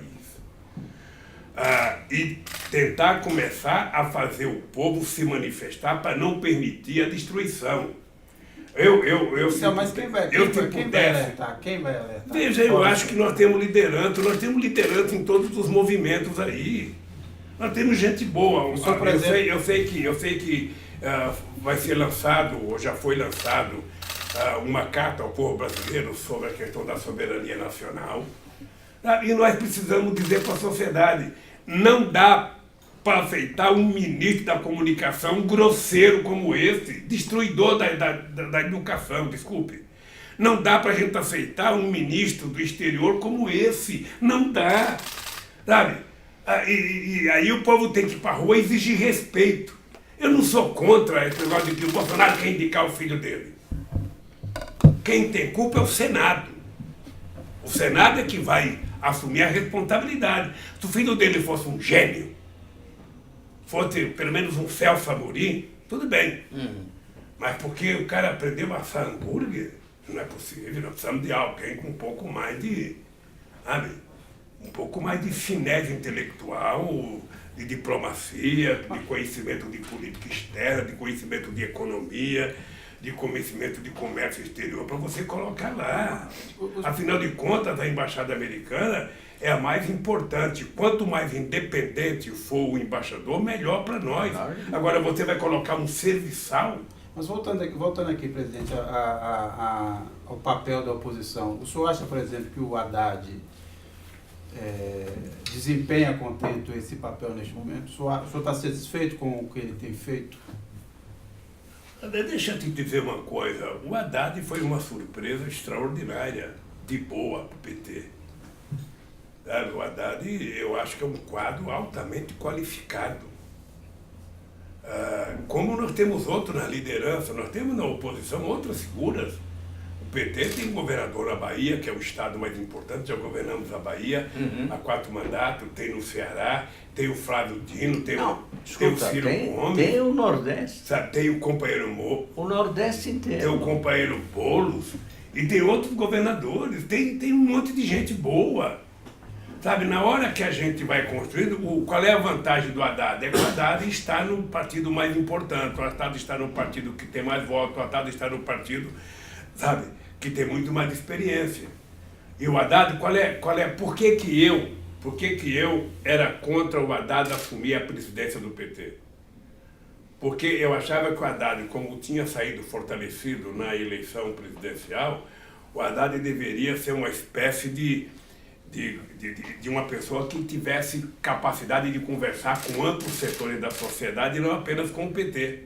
Se ele vira presidente do PT, ele vai ficar marcado com a estrela do PT e vai ficar mais difícil fazer contato com outras forças políticas. Então ele tem que ter mais essa facilidade. É isso que eu penso do Haddad. Mas o papel do Haddad é viajar ao Brasil, é debater com o Brasil, é ajudar na formação política, é fazer debate no exterior. Esse é o papel do Haddad. E elogiar Moro também.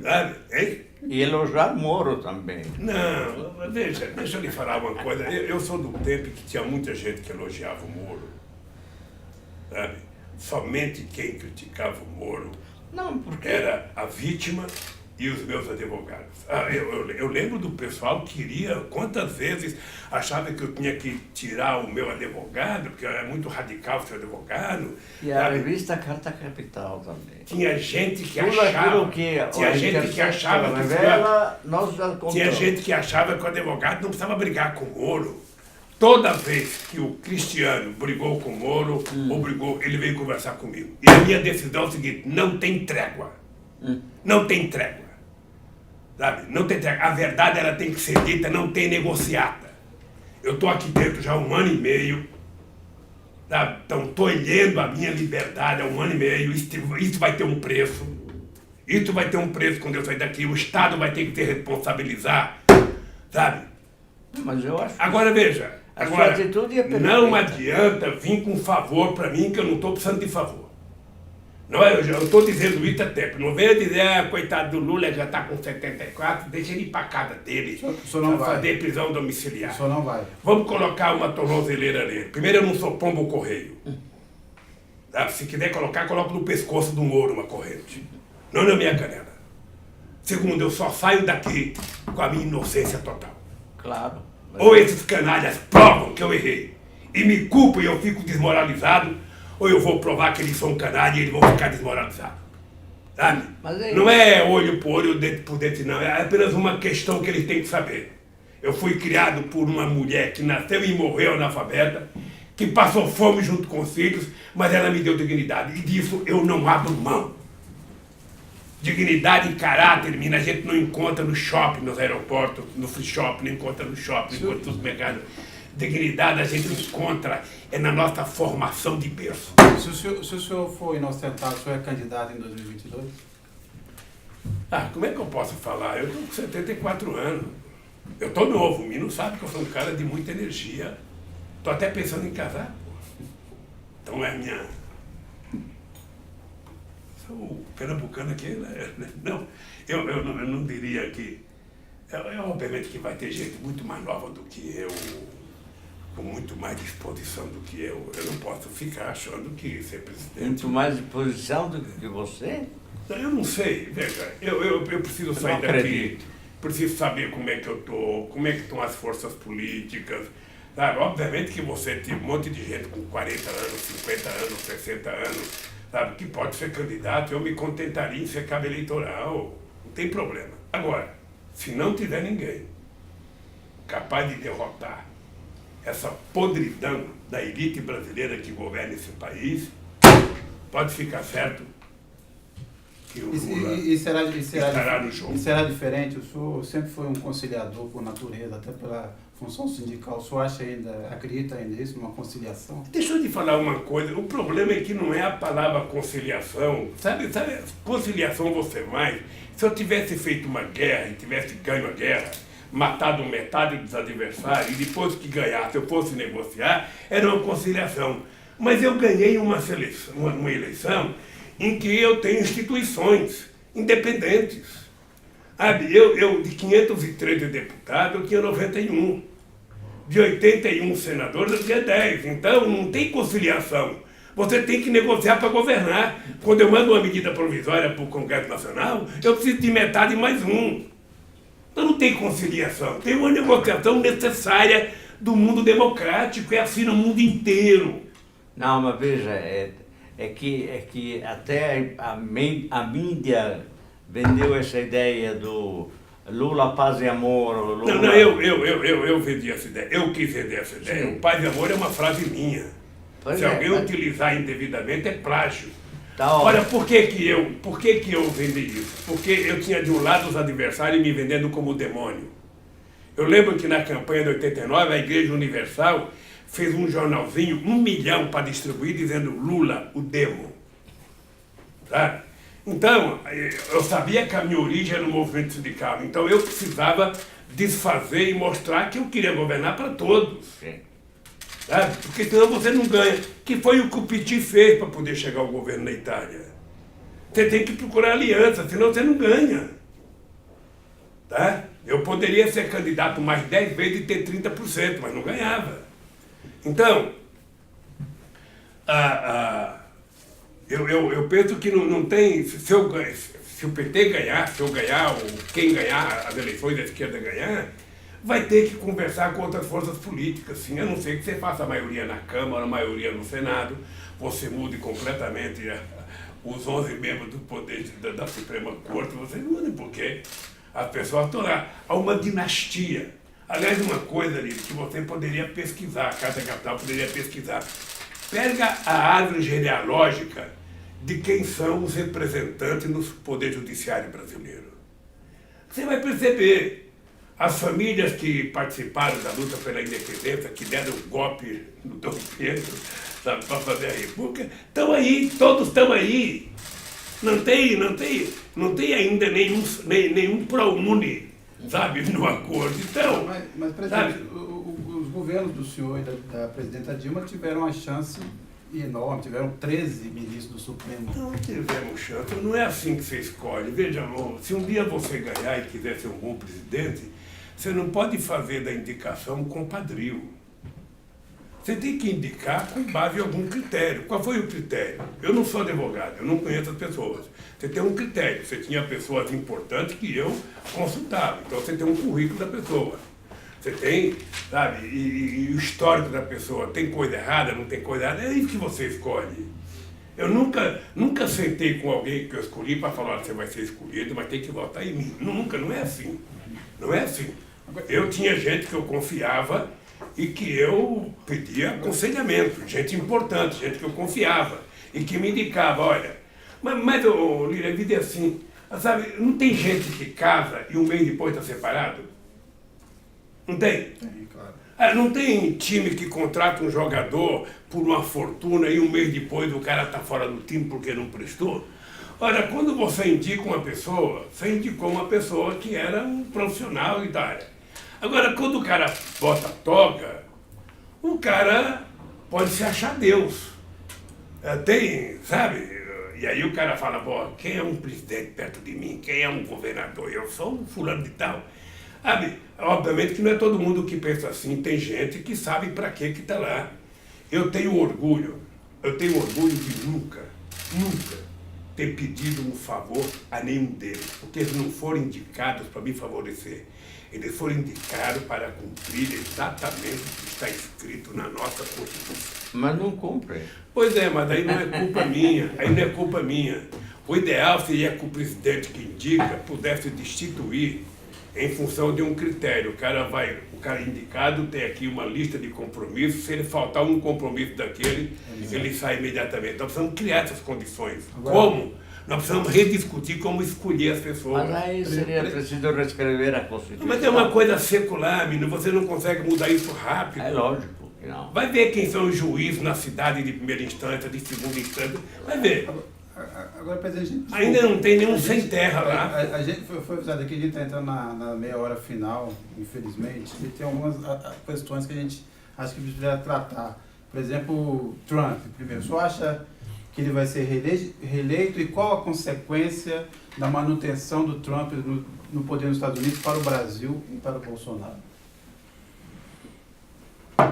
Primeiro vamos ter clareza por que o Trump ganhou. Tá? O Trump ganhou porque o Trump utilizou a mesma metodologia que foi utilizada aqui no Brasil. Ele foi o estimulador do ódio, da discórdia e da mentira. Sabe? E Ele usou os mesmos métodos. E por que a Hillary Clinton não era a melhor candidata? Tá? Não era a melhor candidata. De qualquer forma, eu acho que os Estados Unidos merecia algo melhor. Como nós aqui no Brasil. Bom, se ele vai ser candidato, eu sempre digo o seguinte: qualquer pessoa que é presidente da República terá possibilidade de se reeleger se a economia estiver bem. Porque um fator preponderante é a economia. Se o povo estiver trabalhando, estiver ganhando salário, estiver podendo comer uma picanha no final de semana, assar uma costela, tomar uma cerveja gelada com seus companheiros, fazer uma festinha de aniversário, meu caro, o presidente que fizer isso tem muita chance de ganhar. Então, se o seu Trump é candidato, ele que trata de fazer isso. Ou, no caso dos americanos, inventar uma guerra, como foi a do Iraque. A do Iraque foi uma guerra inventada para que o Bush pudesse ganhar as eleições. E ganhou. Ganhou porque o presidente do Iraque também era um mentiroso.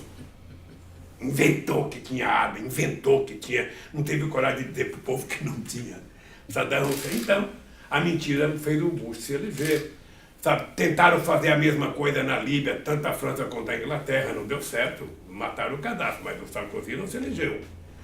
Depois você tem agora o Trump, eu não sei se ele vai querer invadir o Irã, ou vai querer invadir a Venezuela, duvido, mas de qualquer forma, quando você não tem projeto de cuidar do seu povo, você inventa um inimigo externo, sabe, que sempre dá bom voto. Claro, claro. Sabe?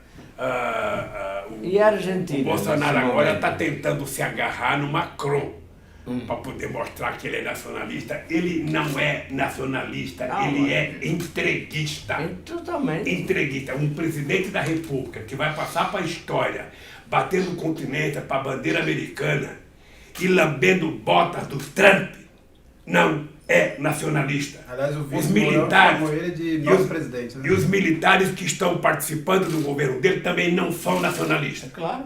Aliás, o que o senhor achou dessa convocação? O Bolsonaro convocou para o dia 7 de setembro os brasileiros a saírem à rua de verde. O que o senhor acha aí? Para mostrar patriotismo e apoio ao governo. Olha, como eu era republicano, eu convidava o povo para ir com a roupa que ele quisesse ir. O povo tem o direito de vestir a roupa que quiser. Eu não vou dizer qual é a vestimenta que ele vai. Eu acho que é uma bobagem imensa. Habitualmente, se você pegar todas as fotografias do 7 de setembro, historicamente, tem muita gente de verde e amarelo com a camisa da seleção brasileira. Pega as fotos do passado, porque senão vai aparecer meia dúzia e ele vai dizer, tá vendo, eu vou para minha casa. O povo usa a camisa do Brasil com orgulho. Sabe? Não é por causa dele, o povo usa, eles tentaram usurpar o verde e amarelo. Mas isso é uma cor, sabe, que nós estimamos há muito tempo. A Argentina. Olha, a Argentina, eu acho que é uma lição a ser seguida pelos brasileiros. Porque esse Macri foi vendido como uma mentira maior do que o Bolsonaro aqui. Aliás, o Bolsonaro se mirava no Macri como o espelho, sabe, do bom governante. Sabe? Não deu certo. E aqui no Brasil, na minha opinião, também o Bolsonaro não vai sobreviver. Eu não estou dizendo que ele vai cair hoje ou amanhã, mas ele não vai sobreviver politicamente numa nova eleição. Não vai. Não acredito.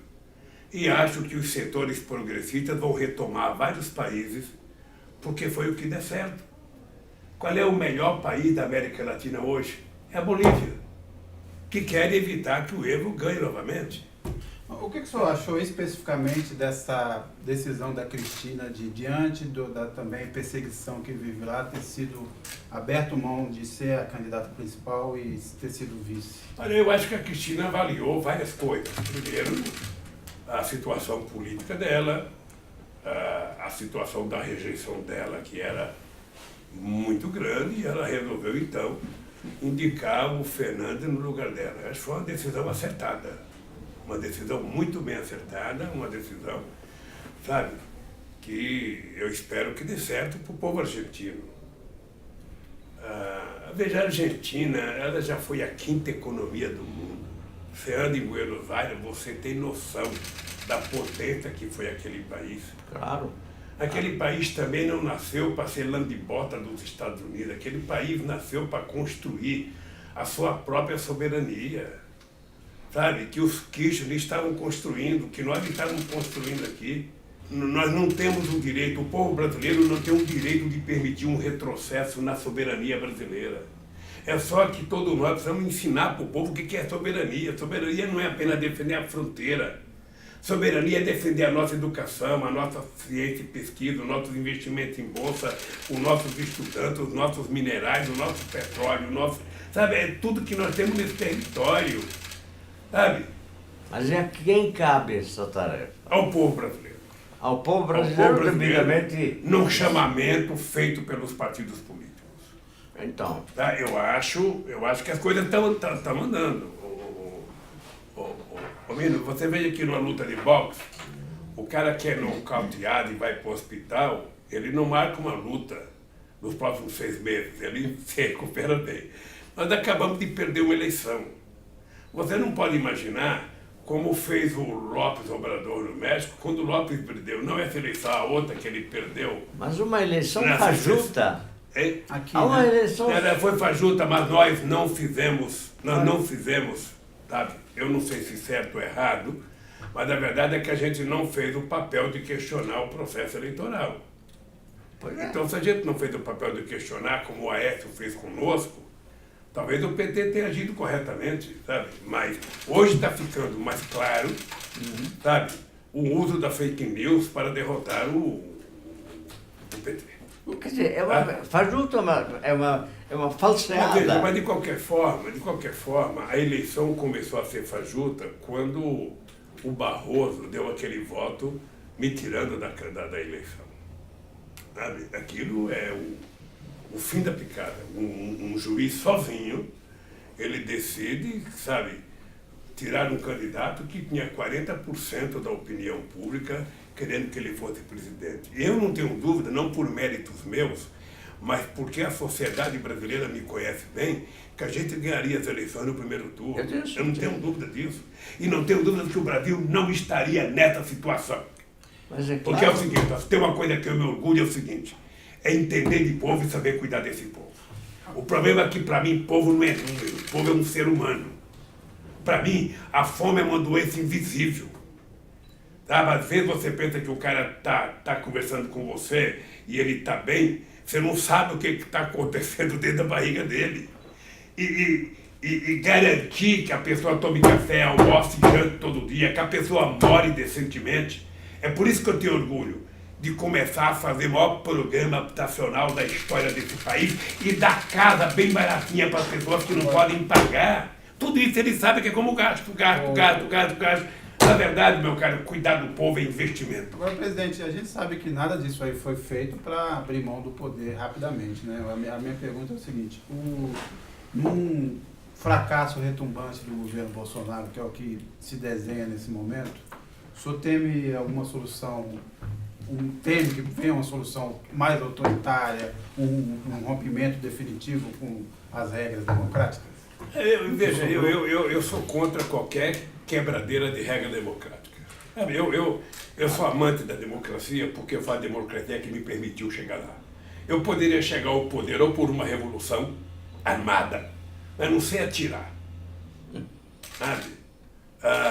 Assim, mas eu pergunto o contrário, o senhor acha que quem tomou o poder dessa forma não pensará numa solução mais radical caso o Bolsonaro ele vai sair errado? dessa forma. Ele vai sair dessa forma. Então, veja, eu acho que a via democrática é a solução mais segura para a gente ganhar e para a gente governar. Quanto mais democracia, melhor. Quanto mais democracia, mais educação. Quanto mais democracia, mais saúde. Quanto mais democracia, mais emprego. Quanto mais democracia, mais crescimento. Quanto mais democracia, mais soberania. Quanto mais democracia, mais o Brasil será respeitado no mundo. A democracia, ela é mais difícil porque você tem que conversar, porque você tem que convencer, porque você precisa persuadir as pessoas, sabe? Isso que é importante, é porque quando você convence as pessoas que você coloca em prática, é uma coisa duradoura. Se você acha que no base do tacão, no base do canhão, no base do rifle, sabe? Ou você consegue governar um país, é bobagem. Você pode governar num tempo. Você não pode mentir a vida inteira para a sociedade. Você pode mentir durante uma campanha. Durante a campanha você mente descaradamente, você mente. Ainda quando você não precisa ir em debate, porque só precisa ir em debate quem é do PT. Quem é do PT, se não for em debate, está lá uma cadeira vazia. Sabe? Então, agora quando você ganha, você não pode mentir mais, porque aí a mentira começa a ficar visível. Sabe? Você se dá conta. Como o Bolsonaro gosta muito de falar de casamento, Sim. sabe? Você engana uma mulher enquanto você é noivo, quando você casa, que passa a dormir na mesma cama, no mesmo teto, você não engana mais, bicho. Pode ficar certo que você está... Ser presidente é isso. Ser presidente é você ficar desnudo diante do país. Quando você é candidato, você usa muito a palavra eu acho. Eu acho. Você faz uma pergunta para o presidente, ele fala eu acho. Você faz uma pergunta para o presidente, ele fala eu penso. Quando você ganha, você não acha e não pensa. Você faz ou não faz. E eu resolvi fazer. Nós criamos o projeto Fome Zero com a economia numa situação muito degradante em 2003. Nós, sabe, para enfrentar, quando a crise de 2008 chegou, a gente já tinha uma política anticíclica, que era o PAC, que tinha sido anunciado em janeiro. Por isso é que o seu Bolsonaro e o seu governo estão a criar vergonha e tocar as obras do PAC. As obras do PAC não são obras do Lula ou da Dilma. As obras do PAC são obras que foram discutidas com governadores e com prefeitos. E são as obras consideradas prioritárias. É por isso que precisa parar com essa cretinice de desligar as bombas que estão lavando a água do Rio São Francisco para o canal da transposição. Aquela água vai beneficiar 12 milhões de brasileiros. Esqueçam que foi o Lula que começou, homenageei Dom Pedro, que queria fazer em 1846 e que não pôde fazer. Sabe? Então, essas coisas que estão prontas para fazer, tá tudo desenhado o que fazer nesse país, as obras estão aí. Você não vê esse homem falar numa obra.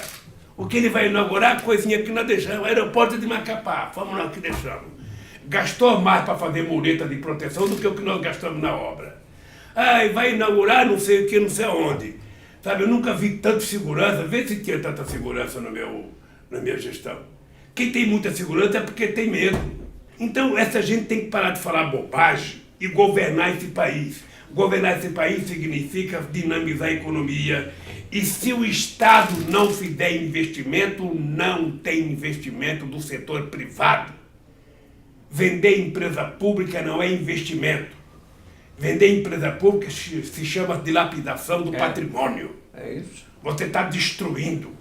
Ao invés de você levar um patrimônio, porque não tem problema que você tenha uma dívida, se essa dívida construir um patrimônio, construir um ativo novo. Se eu fiz uma dívida e construí uma ponte, o ativo está ali, é a ponte, que vai me ajudar a pagar a dívida. Agora o que eu não posso é pegar o que eu tenho pronto e vender. Ah, vou vender não sei o quê, vou vender não sei o quê, vou vender Eletrobras, Radiobras, Telebras, vou vender Petrobras, vou vender BR, vender Porto, vender... Daqui a pouco eles estão vendendo a nossa área de 200 milhas. Ah, vamos vender, por que a gente quer 200 milhas? A gente não tem condição de tomar conta mesmo. Vamos deixar a quarta frota americana adentrar na nossa 200 milhas e tomar conta para nós. É esse o complexo de vira-lata. Esse é o complexo de subserviência. Sim, que nós estamos tendo agora. Eles gostam de ser súditos, né? Eu lembro de uma coisa, quando tiraram Bustani, que ele era o secretário da agência que cuidava de armas químicas, acho que foi o Clinton, o Bush, que pediu para tirar ele, porque ele deu um parecer contrário que não tinha arma química no Iraque. E eu lembro que quando tiraram ele, indicaram um japonês, eu estava discutindo com o embaixador, que eu não vou falar o nome agora, sabe? Esses embaixadores tipo lambibota, sabe? Aí o embaixador estava tentando me explicar, mas presidente, não, mas o Brasil não tinha que ter aquela agência, porque o Brasil não põe dinheiro, quem põe dinheiro lá é os Estados Unidos, então eles tinham o direito de indicar. Oh, companheiro, não é assim.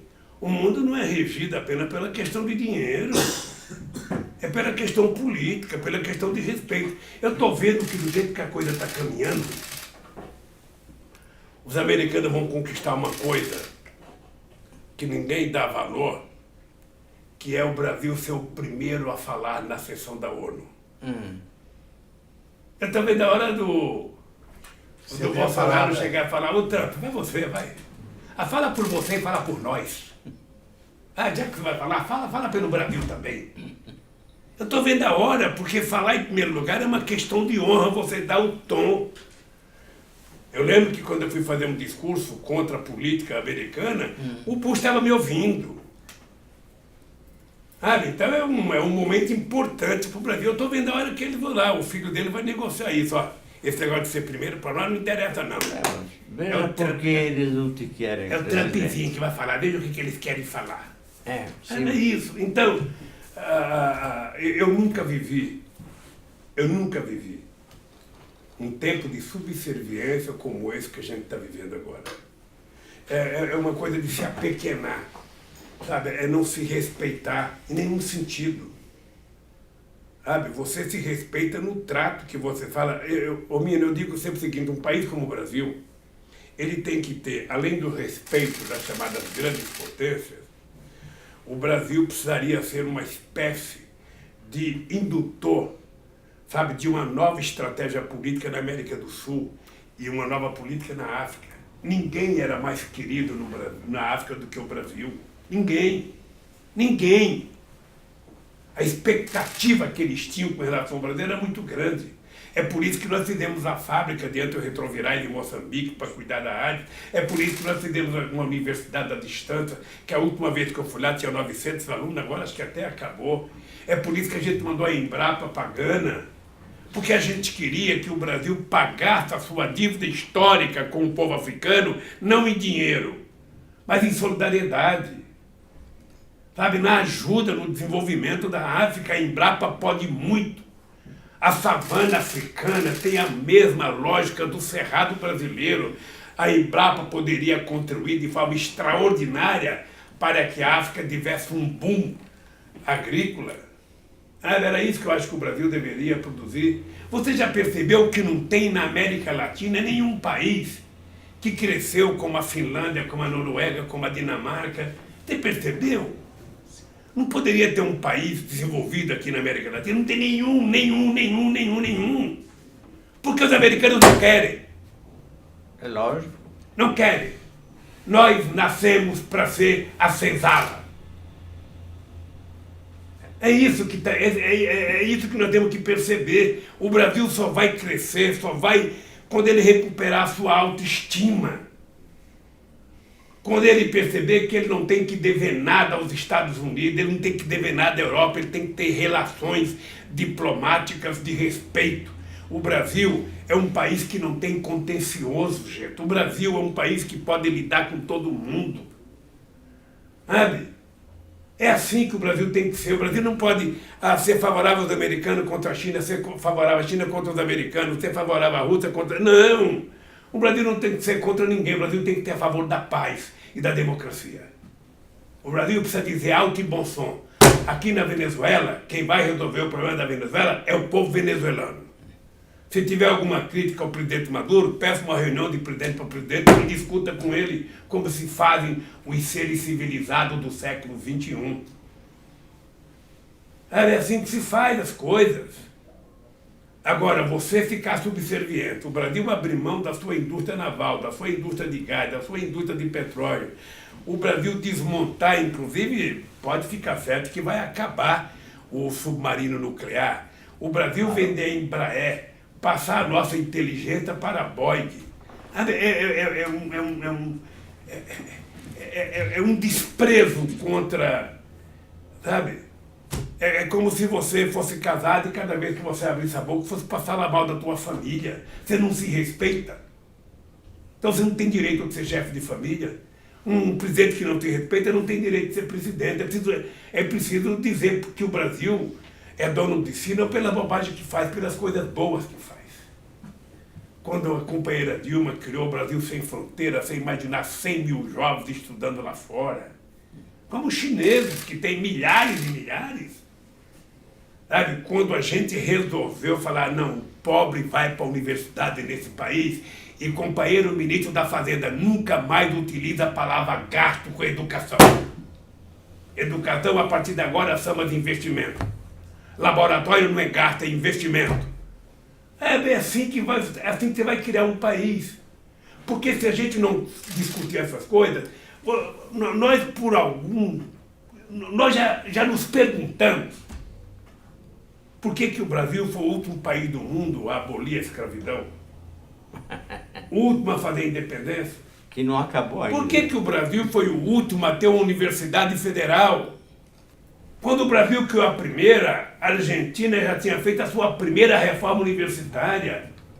O Peru criou a primeira em 1554. O Peru, incrível. A Bolívia criou primeiro que nós. Sabe, você já te perguntou por quê? Então, quando a gente pergunta por que o Brasil é atrasado, de vez em quando você vê uma analista falar, não, porque o Brasil está pior do que o Chile, porque o Brasil está pior do que a Argentina, porque o Brasil...